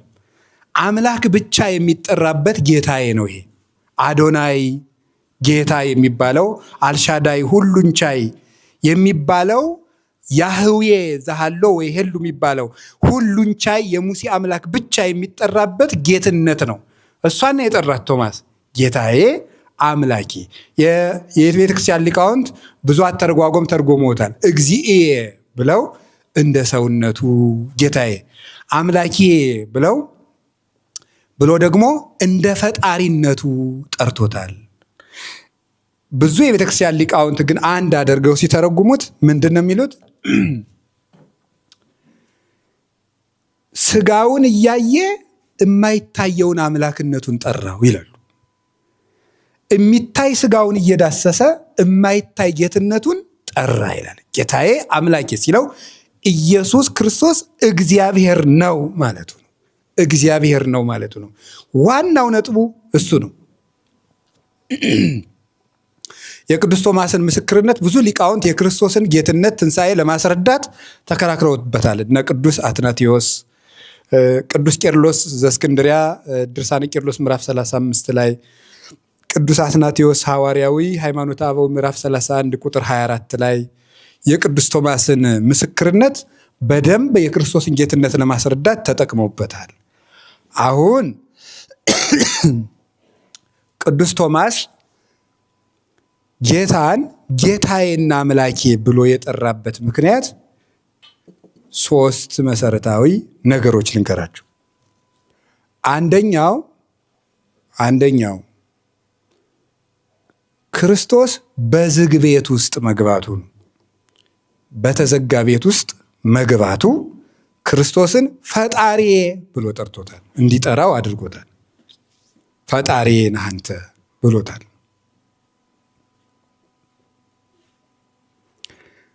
በዝግ ቤት፣ ይችን ዝግ ቤት በኋላ የትምህርቱ ማጠቃለያ ላይ እናመጣታለን። ትርጉም ያላት ነገር ናት። በዝግ ቤት የሚገባው ለምንድን ነው? አሁን እንግዲህ ልብ በሉ፣ 2 ነገር ታስተውላላችሁ። ኢየሱስ ክርስቶስ ስጋ ለብሷል። ያን ስጋ ማን ዳሶታል? ንገሩኝ እንጂ። ቅዱስ ቶማስ ዳሶታል። ቶማስ ስጋውን ዳሶታል። ያ የተዳሰሰ ስጋ እንዲያውም ቅዱስ ዮሐንስ አፈወርቅ እንደሚናገረው ግድግዳው ምንም ቀዳዳ የለውም፣ በሩም የተሰበረ ነገር የለውም፣ ፍጹም የታተመ ቤት ነው። ያ ስጋ እንዴት በተዘጋ ቤት ውስጥ ገብቶ ሊቆም ቻለ ነው ጥያቄ። ስጋ አይደለም እንዳይባል ደግሞ ዳሶታል። ቶማስ እኔ ካልዳሰስኩት ስጋ መሆኑን ካላረጋገጥኩ የድሮው ኢየሱስ የድሮው ክርስቶስ ተነስቷል አልልም፣ መጀመሪያ ዳስሼ ማየት አለብኝ ብሏል። ጥሩ ስጋ አይደለም እንዳይባል ተዳሷል፣ ዳሶታል። ቶማስ አረጋግጧል፣ ዳሶታል። ታዲያ ስጋ በር ሳይከፈትለት በመስኮት ሳይገባ ወይም ግድግዳ ሳይቀደድለት ወይም እንጨት ሳይነሳለት እንዴት ሊገባ ቻለ ብሎ ይጠይቅ። መልሱ ስጋ የሆነ አምላክ ስለሆነ ነው። ስጋ የሆነ አምላክ ስለሆነ ነው። ሰው የሆነ አምላክ ኢንካርኔትድ ጋድ ይባላል። ክርስቶስ ሰው የሆነ አምላክ ነው። ከዚያ የተነሳ አንተ ዘቀዳሚ ወአንተ ዘዳሃሪ ማለቱ ነው እግዚእ ወአምላኬ ሲለው ይላል። ሁለት ቃላትን ደጋግሞ መጠቀም የፈለገበት ምክንያት አንተ ዘቀዳሚ ወአንተ ዘዳሃሪ፣ ቅድመ ዓለም የነበርክ ጌታም አንተ ነህ። ዛሬም ደግሞ ዕድሜ በሚቆጠርለት ስጋ የተገለጥክ አንተው ነህ የማትለወጥ። ቅዱስ ጳውሎስ እንዳለ ዕብራውያን ምዕራፍ 13 ቁጥር 8 ላይ ስመ ኢየሱስ ክርስቶስ ዘትማልም ወይወም ወክመ ውእቱ እስከ ለዓለም፣ ኢየሱስ ክርስቶስ ትናንትም ዛሬም እስከ ዘላለሙ ያው ነው እንዳለ። ስለዚህ ክርስቶስ እንደ ሰውነቱ ቶማስ ዳሰሰው፣ እንደ ጌትነቱ በተዘጋ ቤት ውስጥ ገባ። ያንን ስላየ ቅዱስ ቶማስ እውነትም ፈጣሪ አለ፣ እውነትም ፈጣሪ፣ እውነትም የተነሳኸው ጌታዬ አለ። በተዘጋ ቤት ሳትከፍት የገባህ በተዘጋ መቃብር መነሳት ይሳንሃል እላለሁን? እውነትም ፈጣሪ ነህ፣ እውነትም ተነስተሃል። አንተ የተነሳው አንተ በእርግጥ ሰው የሆነው ከአምላክ ስለሆንክ ነው ማለቱ ነው። ቅዱስ አባ ጊዮርጊስ ዘጋስጫ ኢትዮጵያዊ ሊቅ አነክር ሰለስተ አናቅጸ ዘያርሃውን ወልደ እግዚአብሔር፣ የእግዚአብሔር ልጅ ያልከፈታቸው 3 በሮችን አደንቃለሁ ይላል። አንደኛው የተዘጋ ቤት ነው። ሁለተኛው የተዘጋ መቃብር ነው። ሶስተኛ የታተመ የእናቱ ድንግልና ነው። ለሁለቱስ አምሳያ ያላቸው ይላል። ለምሳሌ በተዘጋ መቃብር ለመውጣቱ ዳንኤል በተዘጋ ጉድጓድ ውስጥ ኖሮ ዕንባቆም ሄዶ ስንቅ አቀብሎት ወጥቷል። ለተዘጋው በርም መልአኩ ወጥቶ ገብቶ ሄዶ ጴጥሮስን አውጥቶታል። ለእናቱ ድንግልና ግን ወደር አላገኘሁለትም ይላል። ስለዚህ ወልደ እግዚአብሔር እነዚህን 3 ሰው የማይችላቸውን ነገሮች በማድረግ እግዚአብሔር መሆኑን አስረዳ። አንደኛ በተዘጋ ቤት ውስጥ መግባት ለሰው ልጅ ጨርሶ አይቻልም፣ ለፍጡር አይቻልም። ሁለተኛ መቃብር እንደተዘጋ መውጣት ለፍጡር አይቻልም፣ ለዚያውም ከሞቱ በኋላ። ሶስተኛ የእናት ድንግልና ሳይለወጥ መጸነስ፣ የእናት ድንግልና ሳይለወጥ መወለድ፣ ከተወለደ በኋላ የእናቱ ድንግልና ታትሞ መኖር ለፍጡር አይቻልም።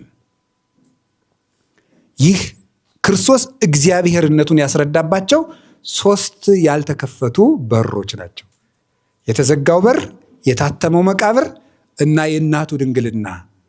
ይህንን ማንም ሊያደርገው ፈጽሞ አይቻልም። ከዚህ የተነሳ ቶማስ ክርስቶስ የሞትና የሕይወት ጌታ፣ የሞትና የሕይወት ቁልፍ በእጁ የተያዘ በተዘጋው የሚገባ የተዘጋውን የሚከፍት ሲኦልን የከፈተ ማለት ነው። ሁሉ የሚቻለው የባሕርይ አምላክ መሆኑን አውቆ እውነትም ጌታዬ ክርስቶስ ሆይ አንተ እውነትም አምላኬ ነህ። አምላክ ማለት ፈጣሪ ማለት ፈጣሪዬ ነህ አንተ አለው። እኛ ኢየሱስ ክርስቶስን እግዚአብሔር ነው ብለን የምናመልከው አንድን መምህር ወደ አምላክነት አሳድገን አይደለም፣ ወደ ሰውነት የመጣውን አምላክ ነው እንጂ የምንከተለው። እንደ ነቢይ የሚቆጠርን አንድን የተከበረ ነቢይ እኛ ከባክበን ትምህርት አበጅተንለት ወደ እግዚአብሔርነት አሳድገ ነው የሌለውን ነገር እየተናገርለት አይደለም። እንኳንስ ከታች ያለ ሆኖ ወደ ላይ ልናሳድገው ይቅርና ከላይ ወደ ታች የባሪያን መልክ ይዞ የመጣውን ጌታ ነው የምንሰብከው። ወነስ አርአያ ገብር እንዲል የባሪያን መልክ ይዞ በታችኛው እርከን የመጣውን ሰውን መውደዱን እስከዚህ መጠን የገለጸውን ፍቅር የሆነውን አምላክ ነው የምንገልጸው። የምናመልከው የምንከተለው እሱ ነው። ሁለተኛ ቅዱስ ቶማስ ክርስቶስን ጌታዬ አምላኬ ብሎ እንዲጠራ ያበቃው ምንድን ነው ሲባል ቶማስ አላምንም ብሎ ሲከራከር ጌታ ነበረ እዚያ? ነበረ? አልነበርም? አልነበርም። ዮሐንስ ወንጌል ምዕራፍ 20 ማንበብ ትችላላችሁ እስከ ቁጥር 19። ቶማስ ከሐዋርያት ጋር ሲከራከር ጌታ አልነበረም። ካልነበረ እንደመጣ ልብ ብላችሁ ስሙ። ጌታ እንደመጣ በ8ኛው ቀን ቶማስን እንዲናገር አላደረገውም። ዝም ብሎ ገባና ሰላም ለእናንተ ይሁን ብሎ ቶማስና እጅህን አስገባ ነው ያለው። የተሰወረውን የሚያውቅ አምላክ ነው ማለት ነው። አልነበረም። ጌታ በዚያ አልነበረም። እሁድ መጣ፣ ሰላምን ሰጣቸው፣ ተሰወራቸው። ስለዚህ መጥቶ እንደገባ ወዲያው ቶማስ ና እጅህን ወደ እኔ አምጣ አለው። ይሄ ያስደነግጣል። ወዴት ሰማኝ ወዴት አየኝ ያስብላል። ቅዱስ ዮሐንስ አፈወርቅ ለምንድን ነው ክርስቶስ 8 ቀን ሙሉ ቶማስ እንደው መከራውን እንዲያ ያደረገው እንደው ወደ ረቡዕም ወደዚያም እንደው ቀደም ብሎ ቢመጣለት የሚለውን ሲመልስ በደንብ ለምስጢሩ እንዲጓጓ ነው ይላል። በደንብ ለምስጢሩ እንዲጓጓ እንዲፈልገው ማለት ነው። ማወቅ እንዲፈልግ በደንብ ከዛ የተነሳ ዘገየ እስከ 8 ቀን። ስለዚህ ክርስቶስ የተሰወረውን የሚያውቅ ጌታ መሆኑን ለመግለጽ ነው የተደረገው። በዮሐንስ ወንጌል ምዕራፍ 2 ላይ ስትመለከቱ እንዲህ የሚል ቃል አለ። እይፈቅድ ይንግርዎ ግዕዞ ለሰብ እስመ ለሊሁ የአምሮ ለሰብ። የሰውን ፈቃዱን ወይም በልቡናው ያለውን ሊነግሩት አያሻውም፣ እሱ የሰውን ልቡና መርምሮ ያውቀዋልና ተብሎ ስለ ክርስቶስ ተነግሯል። ወአእመሮሙ እግዚእ ኢየሱስ ከመ አንጐርጐሩ አይሁድ በባሕቲቶሙ፣ አይሁድ እርስ በርሳቸው እንዳንጎራጎሩ አወቀባቸው ይላል። ስለዚህ ክርስቶስ የተሰወረን ማወቅ ይውላችሁ ኦምኒ ፕሬዘንት ይባላል። በሁሉ ቦታ የሚገኝ ነው ማለት ነው። ቶማስ እንደዛ ብሎ ሲጠራጠር ክርስቶስ በስጋው እዚያ ውስጥ አይኑር እንጂ አዳራሹ ውስጥ በአምላክነቱ ግን ከደቀ መዛሙርቱ ጋር ነበረ። ስለዚህም እኮ ነው በማቴዎስ ወንጌል ምዕራፍ 28 ቁጥር 19 ላይ አንሰ እሄሉ ምስሌክሙ እስከ ህልቀተ ዓለም፣ እኔ እስከ ዓለም ፍጻሜ ድረስ ከእናንተ ጋር ነኝ ይላል። አንድ ፍጡር 3 ክንድ ከስንዝር ቁመት ያለው ፍጡር እንዴት ነው እስከ ዓለም ፍጻሜ ከእናንተ ጋር ነኝ ሊል የሚችለው? እንዴት ሊኖር ይችላል? ስለዚህ ክርስቶስ ሙሉ አምላክ ነው። አንተ ስታየው ግን 3 ክንድ ከስንዝር ቁመት አለው። እናቱ ትጸንሰዋለች፣ በጀርባዋ ታዝለዋለች፣ በክንዷ ትታቀፈዋለች፣ በጣቷ ይዛ ታስከትለዋለች። አምላክ በትህትና ዓለምን በመሃል እጁ እንደያዘ ሰው ሆኖ ዓለምን ይዋጅ ዘንድ ፈቅዶ መጥቷልና ይሄ ነበር የተደረገው እንጂማ ክርስቶስ ሙሉ በኩልሄ ነው። በዮሐንስ ወንጌል ምዕራፍ 11 ቁጥር 1 ላይ ስታነቡ ምን የሚል ቃል ታገኛላችሁ? ከቁጥር 1 ጀምሮ ታሪኩ አለ። አልዓዛር አርክነ ኖመ አሐውር አንቅሆ፣ ወዳጃችን አልዓዛር ታሟል፣ ልቀሰቅሰው እወዳለሁ አለ። እኔ በዚህ ደግሞ ደስተኛ ነኝ፣ ምክንያቱስ አለ የለሁም፣ እዚያ በቦታው ስለሌለው ደስ ይለኛል እናንተ ታምኑ ዘንድ አላቸው። አልዓዛር ወዳጃችን ታሟል፣ ልቀሰቅሰው ሄዳለሁ። ኋላ ሰዎች መጥተው ነው አልዓዛር ታሟል ብለው ነገሩት። እሱ ግን አስቀድሞ ተናግሯል። ስለዚህ ሰው ያደረገውን ነገር መርምሮ የሚያውቅ ኢየሱስ ክርስቶስ ሁሉ በፊቱ እንደሰጠው የተሰጣ አምላክ ስለሆነ ላንተማ ተነሳህ መባል ያንስብሃል እንዴ? እውነት ነው። እውነትም ፈጣሪ ልብን የሚያውቅ ደግሞ ማን ነው? እግዚአብሔር ብቻ ነው። እንግዲያውስ ክርስቶስ በሁሉ ቦታ የሚገኝ ሁሉን መርምሮ የሚያውቅ እሱ እግዚአብሔር ነው ማለት ነው። በአንደኛ ሳሙኤል ምዕራፍ 16 ላይ ስትመለከቱ ምንድን ነው ያለው? ዛእኮ ዘከመ ይሬኢ ሰብ ዘይሬኢ እግዚአብሔር። የእግዚአብሔር አተያይ እንደ ሰው አተያይ አይደለም። እግዚአብሔር ሰው እንደሚያይ አይነት አያይም። እስመ ሰብ ይሬኢ ገጸ፣ ሰው ፊትን ያያል፣ እግዚአብሔርሰ ይፈትን ልበ ወኩልያተ። እግዚአብሔር ግን ልቡና ያመላለሰውን ኩላሊት ያጤሰውን መርምሮ ፈትኖ ያውቃል። ስለዚህ እግዚአብሔር ይፈትን ልበ ወኩልያተ ብሏል ቅዱስ ዳዊትም። እግዚአብሔር ልብን መርምሮ ያውቃል። እንኪያ እንግዲህ ክርስቶስ ቶማስ ሲከራከር ሳይኖር በቦታው ሳይኖር ሙሉ ሆኖ የቶማስን ሕይወት ጥንቅቅ አድርጎ ስላወቀው ጌታዬ ፈጣሪ አንተ ነህ አለው። ከቃሉ ጋር ናችሁ። እግዚአብሔር ከሁላችን ጋር ይሁን። ሶስተኛ ቶማስ ጌታን ጌታዬ ፈጣሪ ብሎ የተናገረበት ምክንያት ችንካሩን በማየቱ ነው። ምንድን ነው ይህን ስንለው ቆይተን እንዳትሉ የተለየ ነገር ነው እየነገርኳቸው ያለ። በዚህ አንቀጽ ሲተረኩም ችንካሩን ሲያየው ክርስቶስ ተነስቷል ሲሉት ቶማስ ያለው መዳሰስ እፈልጋለሁ ያለው ሌላ ምታት እንደው ኢየሱስ ነኝ ብሎ ቢሆንስ ብሎ ነው። ስለዚህ በትክክል ዓርብ ሲሰቀል ያየሁት እሱ መሆኑን ማረጋገጥ አለብኝ ነው ጉዳዩ። ዳሰሰው፣ አየው፣ ፊቱንም አየ፣ እጁንም አየ፣ ጎኑንም አየ። እሱ ነው። እንግዲህ እሱ ከሆነ ዓርብ ሳየው ምን ሲያደርግ ነው ያየሁት? ሲቆስል፣ ሲደማ፣ ሲቸነከር፣ ጎኑን ሲወጋ፣ ጎኑ ሲናወጥ፣ አምላኬ አምላኬ ብሎ ሲጮህ አይደለምን? እንዴ ይሄ እንደዚያ ሲል ያየሁት ተነስቶማ ከሆነ እውነትም ምንድነው ነው ፈጣሪ ነው ማለቱ ነው። ዓርብ ሲሰቀል ያየሁት ኢየሱስ መሆኑን መጀመሪያ ማረጋገጥ አለብኝ አለ። አረጋገጠ። ዓርብ ሲሰቀል ያየሁት፣ መልአክ ሲተፋበት ያየሁት፣ ጎኑን በጦር ሲወጋ ያየሁት፣ ሲቸነከር ያየሁት እሱ ከሆነ ከእግዚአብሔር በቀር ሞትን ሊያሸንፍ የሚችል የለምና በእውነት ይሄ ፊቴ ላይ የቆመው ችንካሩን የማየው ጌታ አምላክ ሰው ሆኖ ነው፣ ፈጣሪ ነው። ስለዚህ እምዳስሰው እንደ ሰውነቱ ነው፣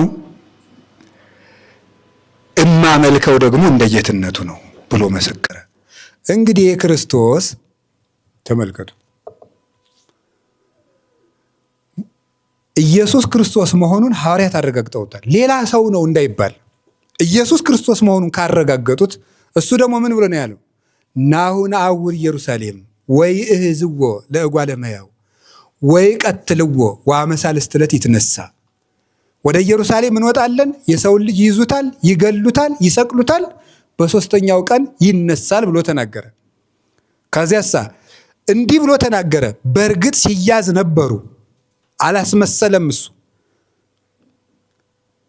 ተንሥኡ ንሁር እምዜ እስመ በጽሐ ዘያገባእኒ የሚያስይዘኝ መጥቷልና ኑ እንሂድ ብሎ የሚያስይዘውን አውቆ ተነስቶ ሁር ወግበር ዘፈቀድከ ሂድና የወደድከውን አድርግ አስይዘኝ ብሎ ወደ የሚያስይዘው ማን እንደሆነ ተናግሮ ሐዋርያት እያዩ ተይዞ አገር እያየ ተሰቅሎ አገር እያየ ተቀብሮ እንቅልፍ የሌላቸው የሮማ ወታደሮች በዘበኝነት ቆመውበት እሱ መሆኑን ደግሞ ደቀ መዛሙርቱ ዳሰው ካረጋገጡት 40 ቀንም ከእሱ ጋር አብሯቸው ከቆየ ኢየሱስ በእውነት ከተቸነከረ በኋላ ክርስቶስ ከታየ አምላክ ቢሆን ነው እንጂ ፍጡር ከዚያ ሁሉ ሞት በኋላ መነሳት ይችላልን? አይችልም። በስልጣኑ ሲነሳል ምን ነው ኤልሳስ ሞት አስነስቶ የለም? ኤልያስ ሞት አስነስቶ የለም? እነዚያ የተነሱ ሙታን ተመልሰው ሞቱ። ክርስቶስ ግን እየረክቦ ሞት እምዝዳግም ሞት ክርስቶስን ዳግመኛ አያገኘውም።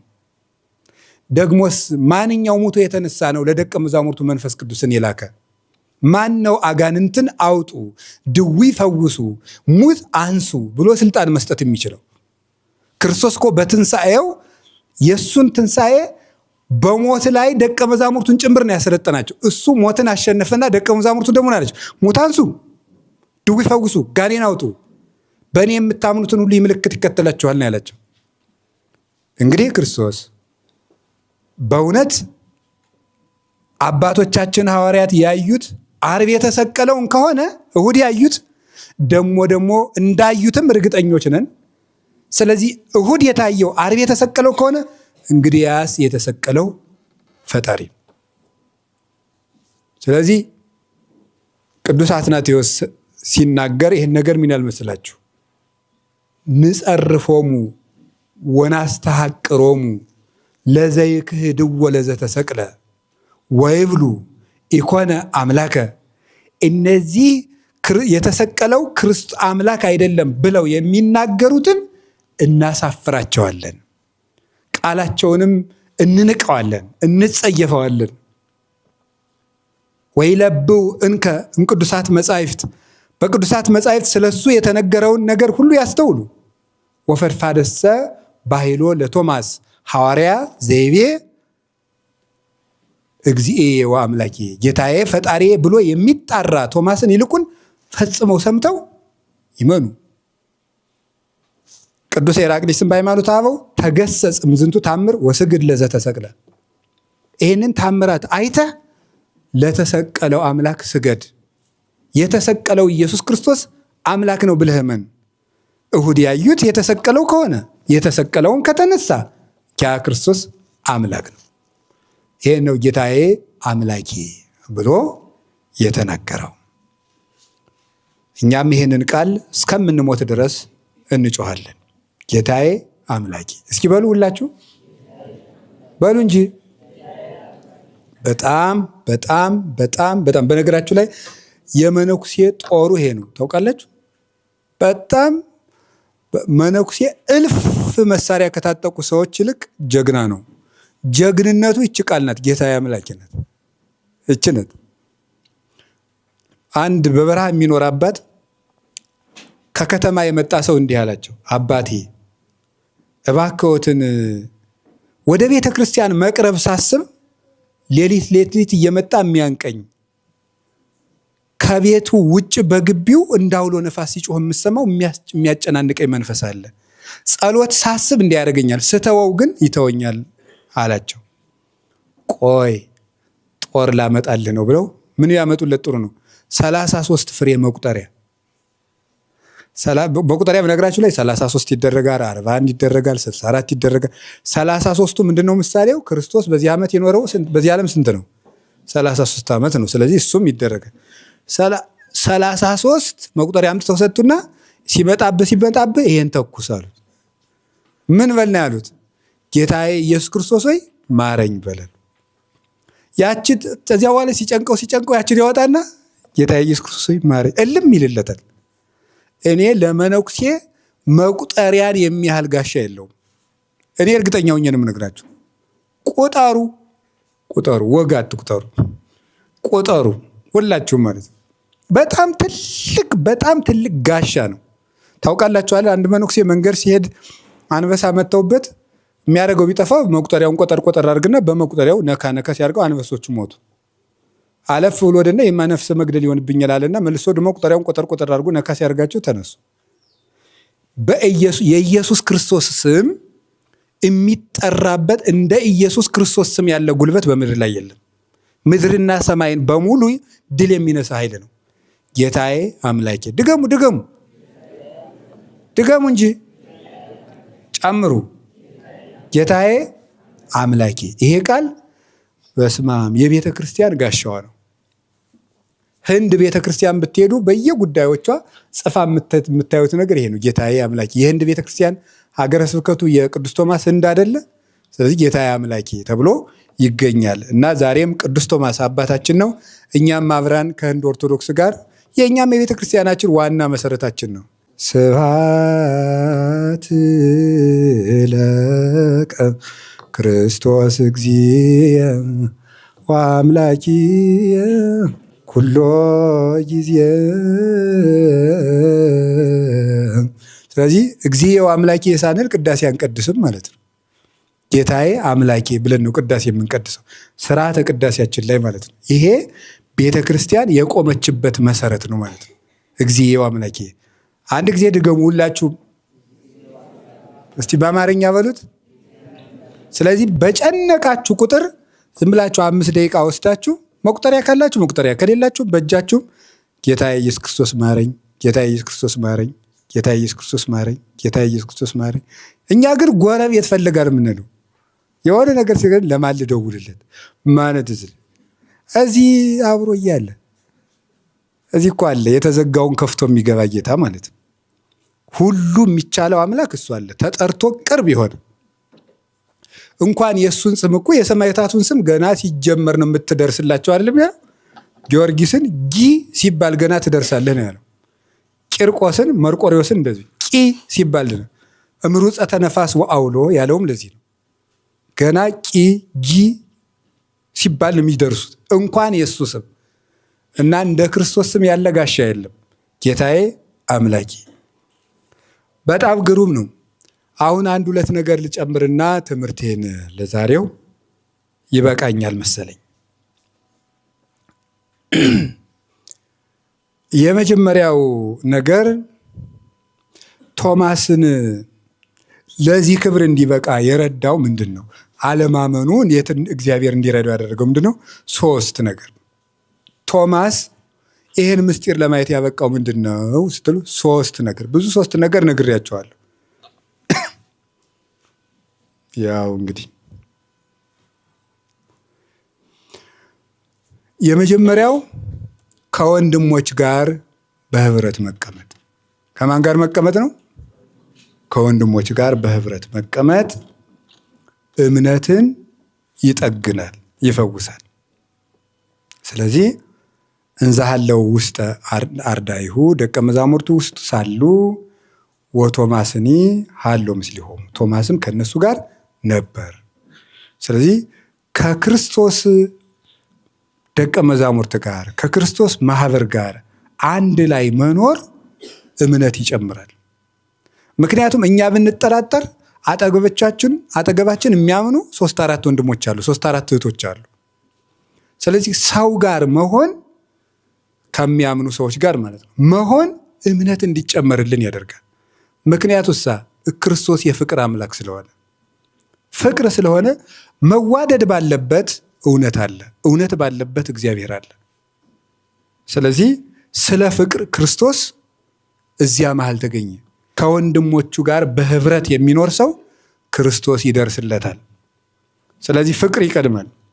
አሁን እኛ በዚህ በኢትዮጵያ ስንኖር በየገዳማቱ በጠቅላይ ቤተ ክህነት በየጉባኤ ቤቶቹ በየትም የማህበር ጸሎት አለ። ለምንድን ነው ታዲያ እግዚአብሔርን እንዳናገኘው የሚያደርግ ምን ይመስላችኋል? ውስጣዊ መነጣጠል ስላለ ነው። አንድ ስንሆን ግን ማን ይመጣል? ቅዳሴ ላይ ተቀድሶ ምን እንደምን ታውቃላችሁ? ሀበነ ንህበር በዘዚአከ መንፈስ ቅዱስ በዘዚአከ መንፈስ ቅዱስ ባንተ ህልው ሆኖ ባለው በመንፈስ ቅዱስ አንተና አብ አንዱ ናችሁ እንደምትኖሩት በዚያው መንፈስ ቅዱስ እኛንም አንድ መሆንን ስጠን ነው የሚለው ቅዳሴው ይሄን የሚለው። ስለዚህ ከሚያምኑ ሰዎች ጋር መቀመጥ ሃይማኖትን ይገልጣል። ከመምህራን ጋር መዋል ደግሞ ሃይማኖትን ይገልጣል። ይሄ ነው መሰረታዊ ትርጉሙ። ሁለተኛው በተዘጋ ቤት ውስጥ መቀመጥ። ቶማስ ይህን ምስጢር እንዲያይ ያበቃው በተዘጋ ቤት ውስጥ መቀመጡ ነው። የተዘጋ ቤት የሚባለው ቅድስት ቤተ ክርስቲያን ናት ብለው ይተረጉማሉ አበው። የተዘጋ ቤት የሚባለው የተዘጋ የሚባለው ደግሞ ምስጢራተ ቤተ ክርስቲያን ወይም ቤተ ክርስቲያን የቤተ ክርስቲያን ምስጢራት ናቸው። ምስጢራተ ቤተ ክርስቲያን ናቸው። የተዘጉ የሚባሉት አይመረመሩም። ለምሳሌ ምስጢረ ተክሊል ይባላል። ባልና ሚስት በተክሊል ይጋባሉ። ሁለት ሰዎች ናቸው። ሁለቱ አንድ ሆነዋል። የት ነው አንድ የሆኑት? ሴትዮቱም ለብቻዋ ናት፣ ሰውየውም ለብቻው ነው። ምናቸው ነው አንድ የሆነ? የእሷም እጅ ለራሷ ነው፣ የእሱም ለራሱ ነው። አይታይም። የተዘጋ ቤት ይባላል። የቤተ ክርስቲያን ምስጢራት ናቸው የተዘጉ ቤቶች የሚባሉት። ዝግ ናቸው፣ ለክርስቶስ ግን ዝግ አይደሉም፣ ገብቶ ይገለጥባቸዋል። ስለዚህ በዓይናችን ስናየው ዝግ ነው፣ ክርስቶስን ግን ገብቷል። ስናያቸው ምስጢራተ ቤተ ክርስቲያን ለእኛ የተዘጉ ናቸው፣ ክርስቶስ ግን ይገለጥባቸዋል። ለምሳሌ ምስጢረ ክህነት አለ። ለምሳሌ ቄሱ እግዚአብሔር ይፍታ ሲባል ኃጢአት ይፈታል። የማይመስል ነገር ነው ይላል አንዳንድ ሰው። የማይመስል ነገር ነው። ክርስቶስ በተዘጋ ቤት ገባ ማለትም የማይመስል ነገር ነው በለኝ። እንግዲያማ ክርስቶስ ስታየው በተዘጋ በሆነ ቤት፣ እሱ ግን ገብቶበታል። ስታየው የሚታይ ቄስ ነው የሚያጠምቅህ፣ የምትጠመቀው ግን ከስላሴ ነው። ስናየው የምንቆርበው ህብስቱ ተቀድሶበት ወይኑ ተቀድሶበት ነው። እኛ ስናየው ግን ወደ አምላክ ስጋ ወደ አምላክ ደም ተለውጧል። ምስጢራተ ቤተክርስቲያን የተዘጉ ቤቶች ናቸው።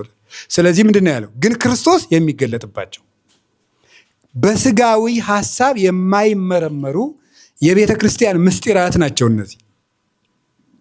ክርስቶስ ግን የሚገለጥባቸው እመሰ ክዱን ትምህርትነ ክዱን ውእቱ ለህርቱማን ወለንፉቃን። ትምህርታችን የተከደነ ቢሆን እንኳን የሚከደንባቸው ለተከደነባቸው ብሏል ቅዱስ ጳውሎስ። ትምህርታችን የተሰወረ ቢሆን እንኳን የተሰወረው ለተሰወረባቸው ነው። በዚያ የተዘጋ ቤት ውስጥ ክርስቶስ ይገለጣል። አብያት የምስጢራት ቤተ ክርስቲያን አኮ ከመይትራይ ዳይሙ ከመይታለይ። የቤተ ክርስቲያን ምስጢር በአይነ ህሊና ሊታይ ነው እንጂ በአይነ ስጋ ሊታይ አይደለም። በአይነ ነፍስ የሚታይ ነው እንጂ በአይነ ስጋ የምናየው አይደለም። ይሄ ውሃ ነው። ምንድን ነው? ውሃ ነው። እንዴ ግን መንፈስ ቅዱስ የሚገለጥበት ውሃ ነው ስንጠመቅ።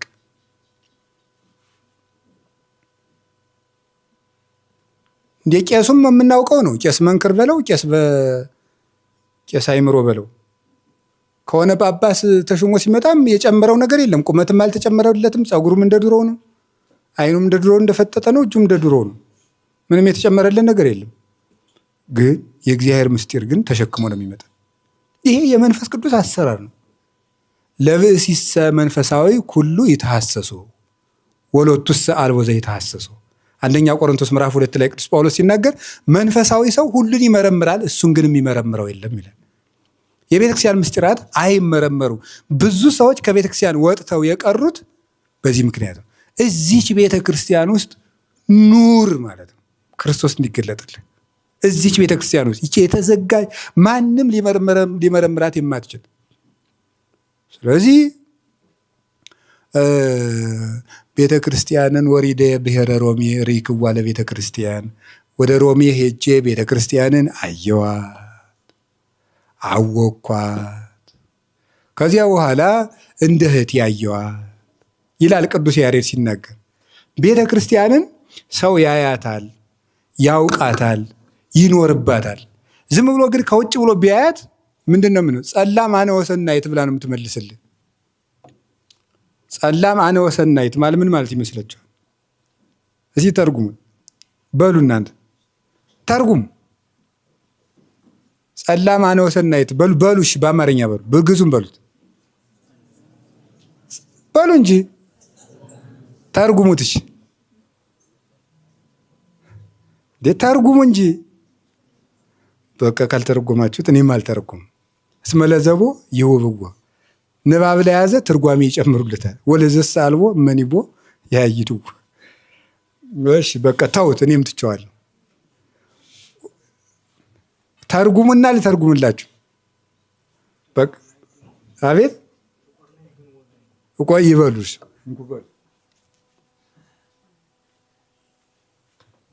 ጥቁር ነኝ ግን ውብ ነኝ። እሺ የት መጽሐፍ ነው ያለ እንደዚህ የሚል? አቤት መኃልየ ሰሎሞን። አሁን ቤተ ክርስቲያን እናት እንደዚህ ብላ የምትናገር ታውቃላችሁ? ጥቁር ነኝ የምትለው ምን እያለችው? ለሰዎች ለማያምኑ ሰዎች ቤተክርስቲያን ሲያው ማህሌቱ ነውር ነው፣ ቅዳሴው ነውር ነው፣ ጾሟ ነውር ነው፣ ለቄስ መናዘዝ ነውር ነው።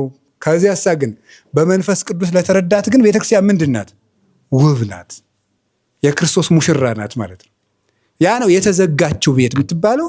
ለሰው ተዘግታ ለክርስቶስ የተከፈተች ቤት ናት ይች ቤተክርስቲያን። ማንም ሊረዳት አልቻለም። ዙሪያውን ይዞራል። ምንድነው ወበከመ ልዕልና ከሰራይኮሙ ለኩሎሙ ደቂቀ ጓለ እመሕያው አውደ ያጉሩ ረሲያን ያለው ነገር። አንተ በዚህ ደሩ፣ በዚህ ውጡ፣ በዚህ ወረዱ ብትል እነሱ ዙሪያውን ይዞራሉ አለ ቅዱስ ዳዊት። ዝም ብሎ ዙሪያውን ይዞራል። ይች ቤተክርስቲያን ግን የክርስቶስ ካልሆነ ሰው በቀር ይቺ ቤተ ክርስቲያን ለማንም የተዘጋች ናት። ከክርስቶስ ጋር ላሉት ግን ክፍት ናት።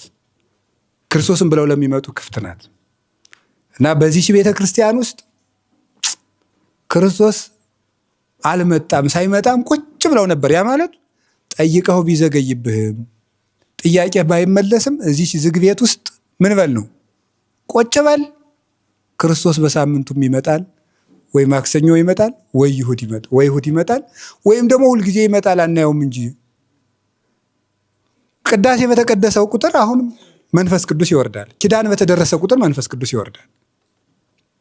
ሁልጊዜ ቅዱስ አግናጢዎስ የተናገረው ነገር ነው። መንፈስ ቅዱስን አሳየኝ ካልከኝ ቤተ ክርስቲያን ያችሁልህ ይላል። ምን ማለት ነው? ቤተ ክርስቲያን ባለችበት ማን አለ ማለት ነው? መንፈስ ቅዱስ አለ። ስለዚህ የመንፈስ ቅዱስ ሀገሩ ናት ቤተ ክርስቲያን። ቄሱም ቅዳሴ ሲገባ የሚለን ይሄ ነው። በስመ አብ ወወልድ ወመንፈስ ቅዱስ አሐዱ አምላክ ሚመጠን ግርምት ወጽብት ዛቲ ሰዓት እንተ ባቲ ይወርድ መንፈስ ቅዱስ እምልዕልተ ሰማያት ወይጼልሎ ለዝንቱ መስዋዕት ወይቄድሶ በጽሙና ወፍራት ቆሙ ከመ ሰላሙ ለእግዚአብሔር ያህሉ ምስሌው ምስለ ኩልክሙ እስከ ለዓለም ይላል። ይህች ቀን ምን ያህል የምታስፈራ ናት! ይህች ቀን ምን ያህል የምታስጨንቅና ድንቅ ናት ማለቱ ነው። መንፈስ ቅዱስ ከሰማይ ሰማያት የሚወርድባት ይህንን መስዋዕት የሚያከብርባትና የሚለውጥባት። በፍርሃትና በመንቀጥቀጥ ሆናችሁ ቁሙ፣ ጸልዩ፣ የእግዚአብሔር ሰላም ከኔም ከእናንተም ጋር ይሆን ዘንድ ብሎ ነው ቅዳሴ የሚጀምር። መንፈስ ቅዱስ የሚወርድባት ነው። ይቺ የተዘጋጀች ቤት ውስጥ እዚች ህትምት ሁረታትያ በምስጢር የተባለች ነገረ ስራዋ ሁሉ ምስጢርና ስውር የሆነች ቤተክርስቲያን ማንም ሊረዳት ያልቻለ የቻለውን ሁሉ ተናግሮ ይሞታል እንጂ የማይረዳት ጥልቅ የሆነች መዝገበ ምስጢር የሆነች ቤተክርስቲያን እዚች ውስጥ ክርስቶስ አለ። በእምነትና በፍቅር ለተሰበሰቡት ነው። ግን በእምነት በፍቅር ለተሰበሰቡት ክርስቶስ እዚህ ቤት አለ። የመጨረሻዬ ነው። ቶማስን እንዲህ ብሎ ለመናገር ያበቃው የመድኃኔዓለም እጅ ነው። የእሱ እጅ ሲነካው ነው ምኑ ላይ የጮኸ ጌታዬና ምኑ ላይ የተናገረ አምላኬ ብሎ የተናገረ። ክርስቶስ አምላኬ ነው ብሎ ለመመስከር አቅም የሌለው ልብ የክርስቶስ እጅ ያልነካው ነው። ክርስቶስ ከነካ መድኃኔዓለም የባህሪ አምላክ ነው ትላለ እና ልላችሁ የፈለግኩት ምንድን ነው? አኮ ለዘሮ ጸወይ ለዘበደረ ነው። ብንሮጥ ብንታክት የክርስቶስ እጅ ካልነካን አንለወጥም ልላችሁ ፈልጌ። የእሱ እጅስ ግን ስትነካን እንዲው ቁልፏን ጫን ሲያረጋት ጌታዬ አምላኬ ታስብላለች።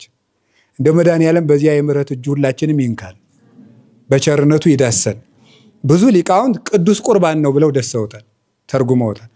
የክርስቶስን እጅ የነካ ጊዜ ቶማስ ድሮ የማያውቀውን ምስጢር አልፈልግም አላውቅም የራሳችሁ ጉዳይ ሲለው የነበረውን ምስጢር እጁ ስትነካው ግን ከልቡናው ቦግ ብሎ ተናገረ ይላል።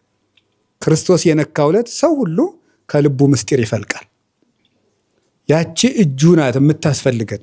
አሁን እንዲህ ሁላችንም ማለት ያለብን አንዳንድ ጊዜ ልንገራችሁ፣ ያቅማችን መቼስ ጥቂት ጥቂት ስንጸልይ የለ እንጸልያለን፣ ጥቂት ጥቂት እንጾማለን፣ ጥቂት ጥቂት ብቻ እንሰግድ ብቻ እንደው እስቲ እንደው ብቻ ብዙም የምታረጉ አላችሁ። የራስህን ጥቂት ጥቂት በል እንዳትሉኝ፣ ብቻ የሆነ ነገር እናደርጋለን። እና ምንድነው ባለፈው እዚህ በመነኮሳት ጉባኤም ስናየው ነበርና አንድን መነኩሴ ሰይጣን ሊያጠፋው ሲፈልግ ምንድነው የሚለው ሰይጣን እየፈተነው ጥቂት ጸሎት ጸልዮ ሲርቅለት እግዚአብሔር ረዳኝ ማለትን ትቶ ለካ ሰይጣን እንዲያቅም የሌለው ነው እንዲል ያደርገዋል። ማነው እንደዚህ የሚያደርገው? ራሱ ሰይጣን እኮ እንደዚህ የሚያስብለው ሰይጣን ለካ እንዲያቅም የሌላት ናት። 3 ዳዊት እኮ ብዘምርባት እኮ ድምጥ ማጧ ጠፋ ሰይጣን ብሎ እንዲታበ እግዚአብሔር ረዳኝ ማለትን ትቶ ደግሞ ጸሎቴ ነው እንዲያደርግልኝ እንዲሁ ምን አይነት ክፉ ሰው ነው? አንደኛ እንዳንጸልይ ያደርጋል። ስንጸልይ ደግሞ ምን አባቱን ደግሞ ሰይጣን ቁም ነገር ነው። ሰይጣን ቁም ነገር ነው አስብሎ የማን ያደርጋል? የራሱ የሰይጣን ያደርጋል። ልብ በሉ። ስለዚህ እንዲያው ልንገራችሁ፣ መጾሙንም እንጹም፣ መስገዱንም እንስገድ፣ መትጋቱንም እንስጋ፣ መጸለዩንም እንጸልይ። ግን መድኃኔዓለም ካልዳሰሰን አንለወጥም። ምን ማድረግ አለብን? መድኃኔዓለም ለውጠኝ፣ አንተ በምሕረት እጅህ ዳሰኝ እባክህን፣ አንተ በዚያ የምሕረት እጅህ ንካኝ እባክህን፣ አንተ ዳሰኝ ያ በፍጹም እምነት ቅዱስ ቁርባንን ሲቀበሉ ሰዎች እንደ ቶማስ ልቡናቸው በምስጢረ መለኮት ይዋኛል ብለው የተረጎሙት አበው አሉ። እጁን መንካት ማለት ይሄ ነው። ከመንካት እየቆረብን አይደለም። የሚጎለን ምንድን ነው? እምነት ግን ይጎለናል። አሁንም እምነት ጨምርልኝ፣ አንተ በምሕረት እጅ ዳሰኝ። ታውቃላችሁ አንድ አይነ ስውር ነበረ። ከዛ ጌታችን ኢየሱስ ክርስቶስ በከተማ አገኘው። ከከተማ አወጣውና ምን አደረገው? ዳሰሰው። ምን ታያለህ አለው። ሰዎች እንደ ሸምበቆ ሲንቀሳቀሱ ያለው አለ። ደግሞ ሲዳሰሰው እጁን ሲጭን በምን ነው? ጌታዬ አሁንስ አጥርቻ ያለው አለ። የክርስቶስ እጅ ብቻ ነው የልብ ዓይን የሚገልጠው።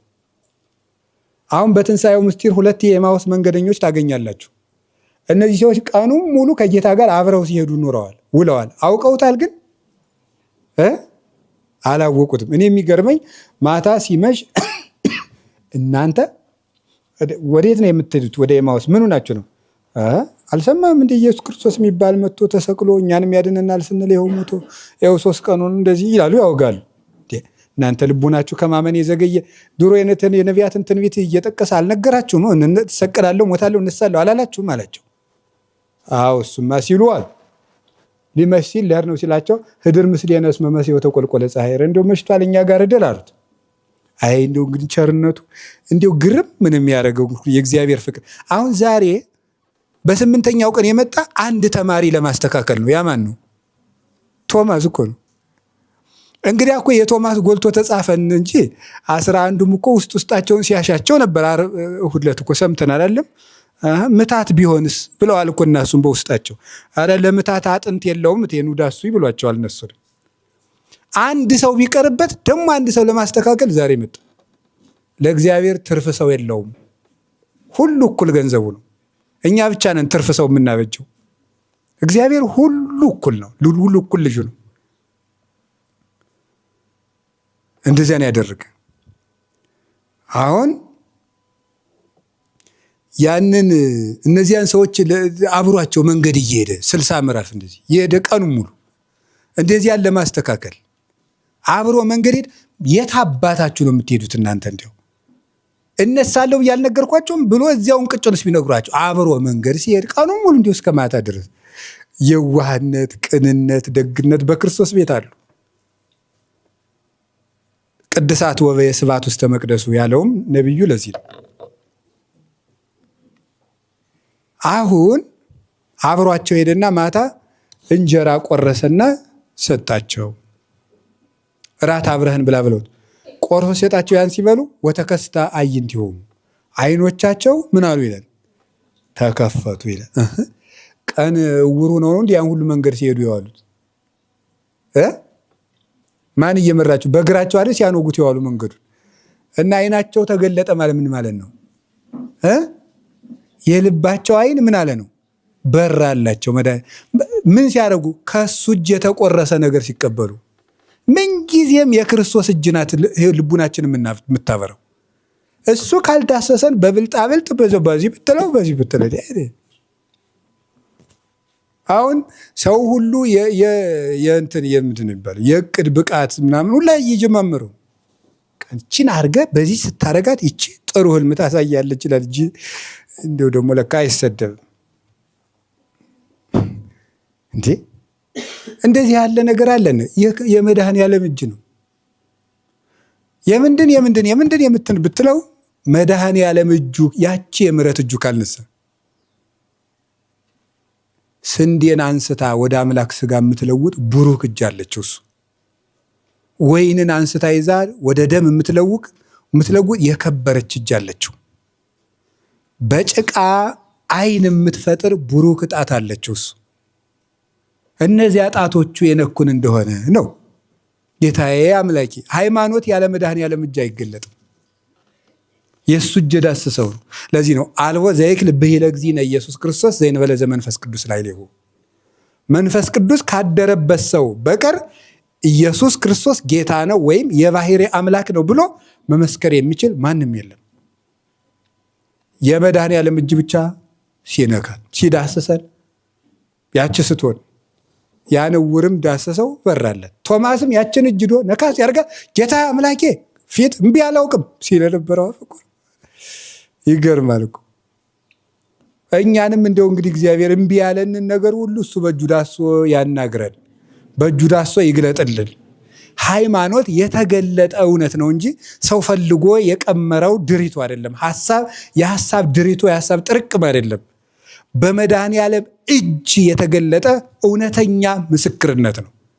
ጌታዬ አምላኬ እኔ ዛሬ በፊታችሁ ቆሜ እናንተም አብራችሁ ይሆናችሁ ጌታዬ አምላኬ ሆነን ዘወትር በቅዳሴ ወደ አምን ባህዱ እግዚእነ ኢየሱስ ክርስቶስ ወልዱ ዋሕድ ብለን የምንመሰክርለት ይሄ እውነት የሆነው ሃይማኖት መድኃኔዓለም በእጁ ዳሶ ያናገረው ነው። የመለኮት እጅ የገለጠው ነው። የሰው እጅ ሃይማኖትን አልሰራም አይሰራምም። በሰው እጅ የጻፈውንም አልቀበልም። እኔ አምላክ በእጁ ነክቶ ያናገረው ነው። ለዚህ እኮ ነው ሰላም ለአይዳዊከ ጽቡረ እለ ገብራ በምራቅ አፉከ ቅዱስ አይንተ ዕውር ይፍጥራ ትምህርተ ቧት ክርስቶስ ዘትትነገር እምጵር ስፎራ ነገስታት በእንቲአከ ይገድፉ ጌራ ወጠቆሙ ይፈትሁ ሐራ። ስለዚህ ምን አለ? ለነዚህ እጆች ጽቡረ እለ ገብራ በምራቅ አፉከ ቅዱስ አይንተ ዕውር ይፍጥራ ቅዱስ በሆነው ካፍ በተገኘ በዚያ በሰውነት በተገኘው በዚያ ምራቅ የዕውር ዓይን ይፈጥሩ ዘንድ ጭቃ ለለወሱ እጆችህ ምስጋና ይገባቸዋል። አንተ ቅዱስ ሥጋውን ክቡር ደሙን ከመቀበል አስቀድሞ የምትነገር ስውር ምስጢርና ትምህርት አንተ ነህ ኢየሱስ ክርስቶስ ሆይ። በአንተ ፍቅር ሰክረው ነገስታት ምን ይላሉ? ዘውዳቸውን አሽቀንጥረው ይጥላሉ፣ ሰራዊቱም ትጥቃቸውን ይፈታሉ። ይሄ የኢየሱስ ክርስቶስ እጅ። ስለዚህ ቄሱ ተመልከቱ፣ ነሳ በእደዊሁ ነሳ ህብስተ በእደዊሁ ቅዱሳት ወብፁዓት እለ እንበለ ነውር ይላል። ቄሱ ህብስቱን አንስቶ ሊፈትት ሲል ጌታችን ኢየሱስ ክርስቶስ ነውር ነቀፋ በሌለባቸው እጆቹ ህብስቱን አነሳ ይላል። ያ እጅ ነው ዛሬም የሚለውጠን፣ ዛሬም የሚያነሳን። እንደ ጴጥሮስ ባህሩ ውስጥ ሆነን እጃችን እንዲያርገን ኧረ አውጣኝ ጌታዬ ብለን እጃችን ለሱ መስጠት። የእሱን እጅ የያዘ ሰው ሁሉ ይወጣል። ለጴጥሮስ ባህር ውስጥ ሲሰጥም እጁን አቀበለው። በዚያ እጅ ተመንጥቆ ወጣ። 5 እንጀራ ወደ ክርስቶስ እጆች ቀረቡ። የ5,000 ሰው ምግብ ሆነው ተመለሱ። ከክርስቶስ እጅ በረከት ይገኛል። ከክርስቶስ እጅ ኃይል ይገኛል። ከክርስቶስ እጅ ጥበብ ይፈልቃል። ከክርስቶስ እጅ ዕውቀት ይገኛል። ሕይወት ይገኛል። ከሱ እጅ ነው ሕይወት የሚገኘው። እጆቹ ሕይወቶች ናቸው። መድኃኔዓለም በእነዚያ እጆቹ ደግሞ ሁላችንንም ይባርከን። እሱ የአብ የባሕርይ ልጁ የድንግል ማርያም በኩር እንደሆነ በእውነት እናምናለን። እግዚኦ አምላኬ ጌታዬና አምላኬ በዚህ ጸሎታችን ከዲያብሎስ ተንኮል ሰውሮ የልቡናችንን መስኮት ከፍቶ ያለንበትን ጨለማ ገፎ የጌትነቱን ብርሃን በሰውነታችን ይሳልብን። ወስብሐት ለእግዚአብሔር። ይቆየን። ስብሐት ለከ ክርስቶስ እግዚእ ወአምላኬ ኩሎ ጊዜ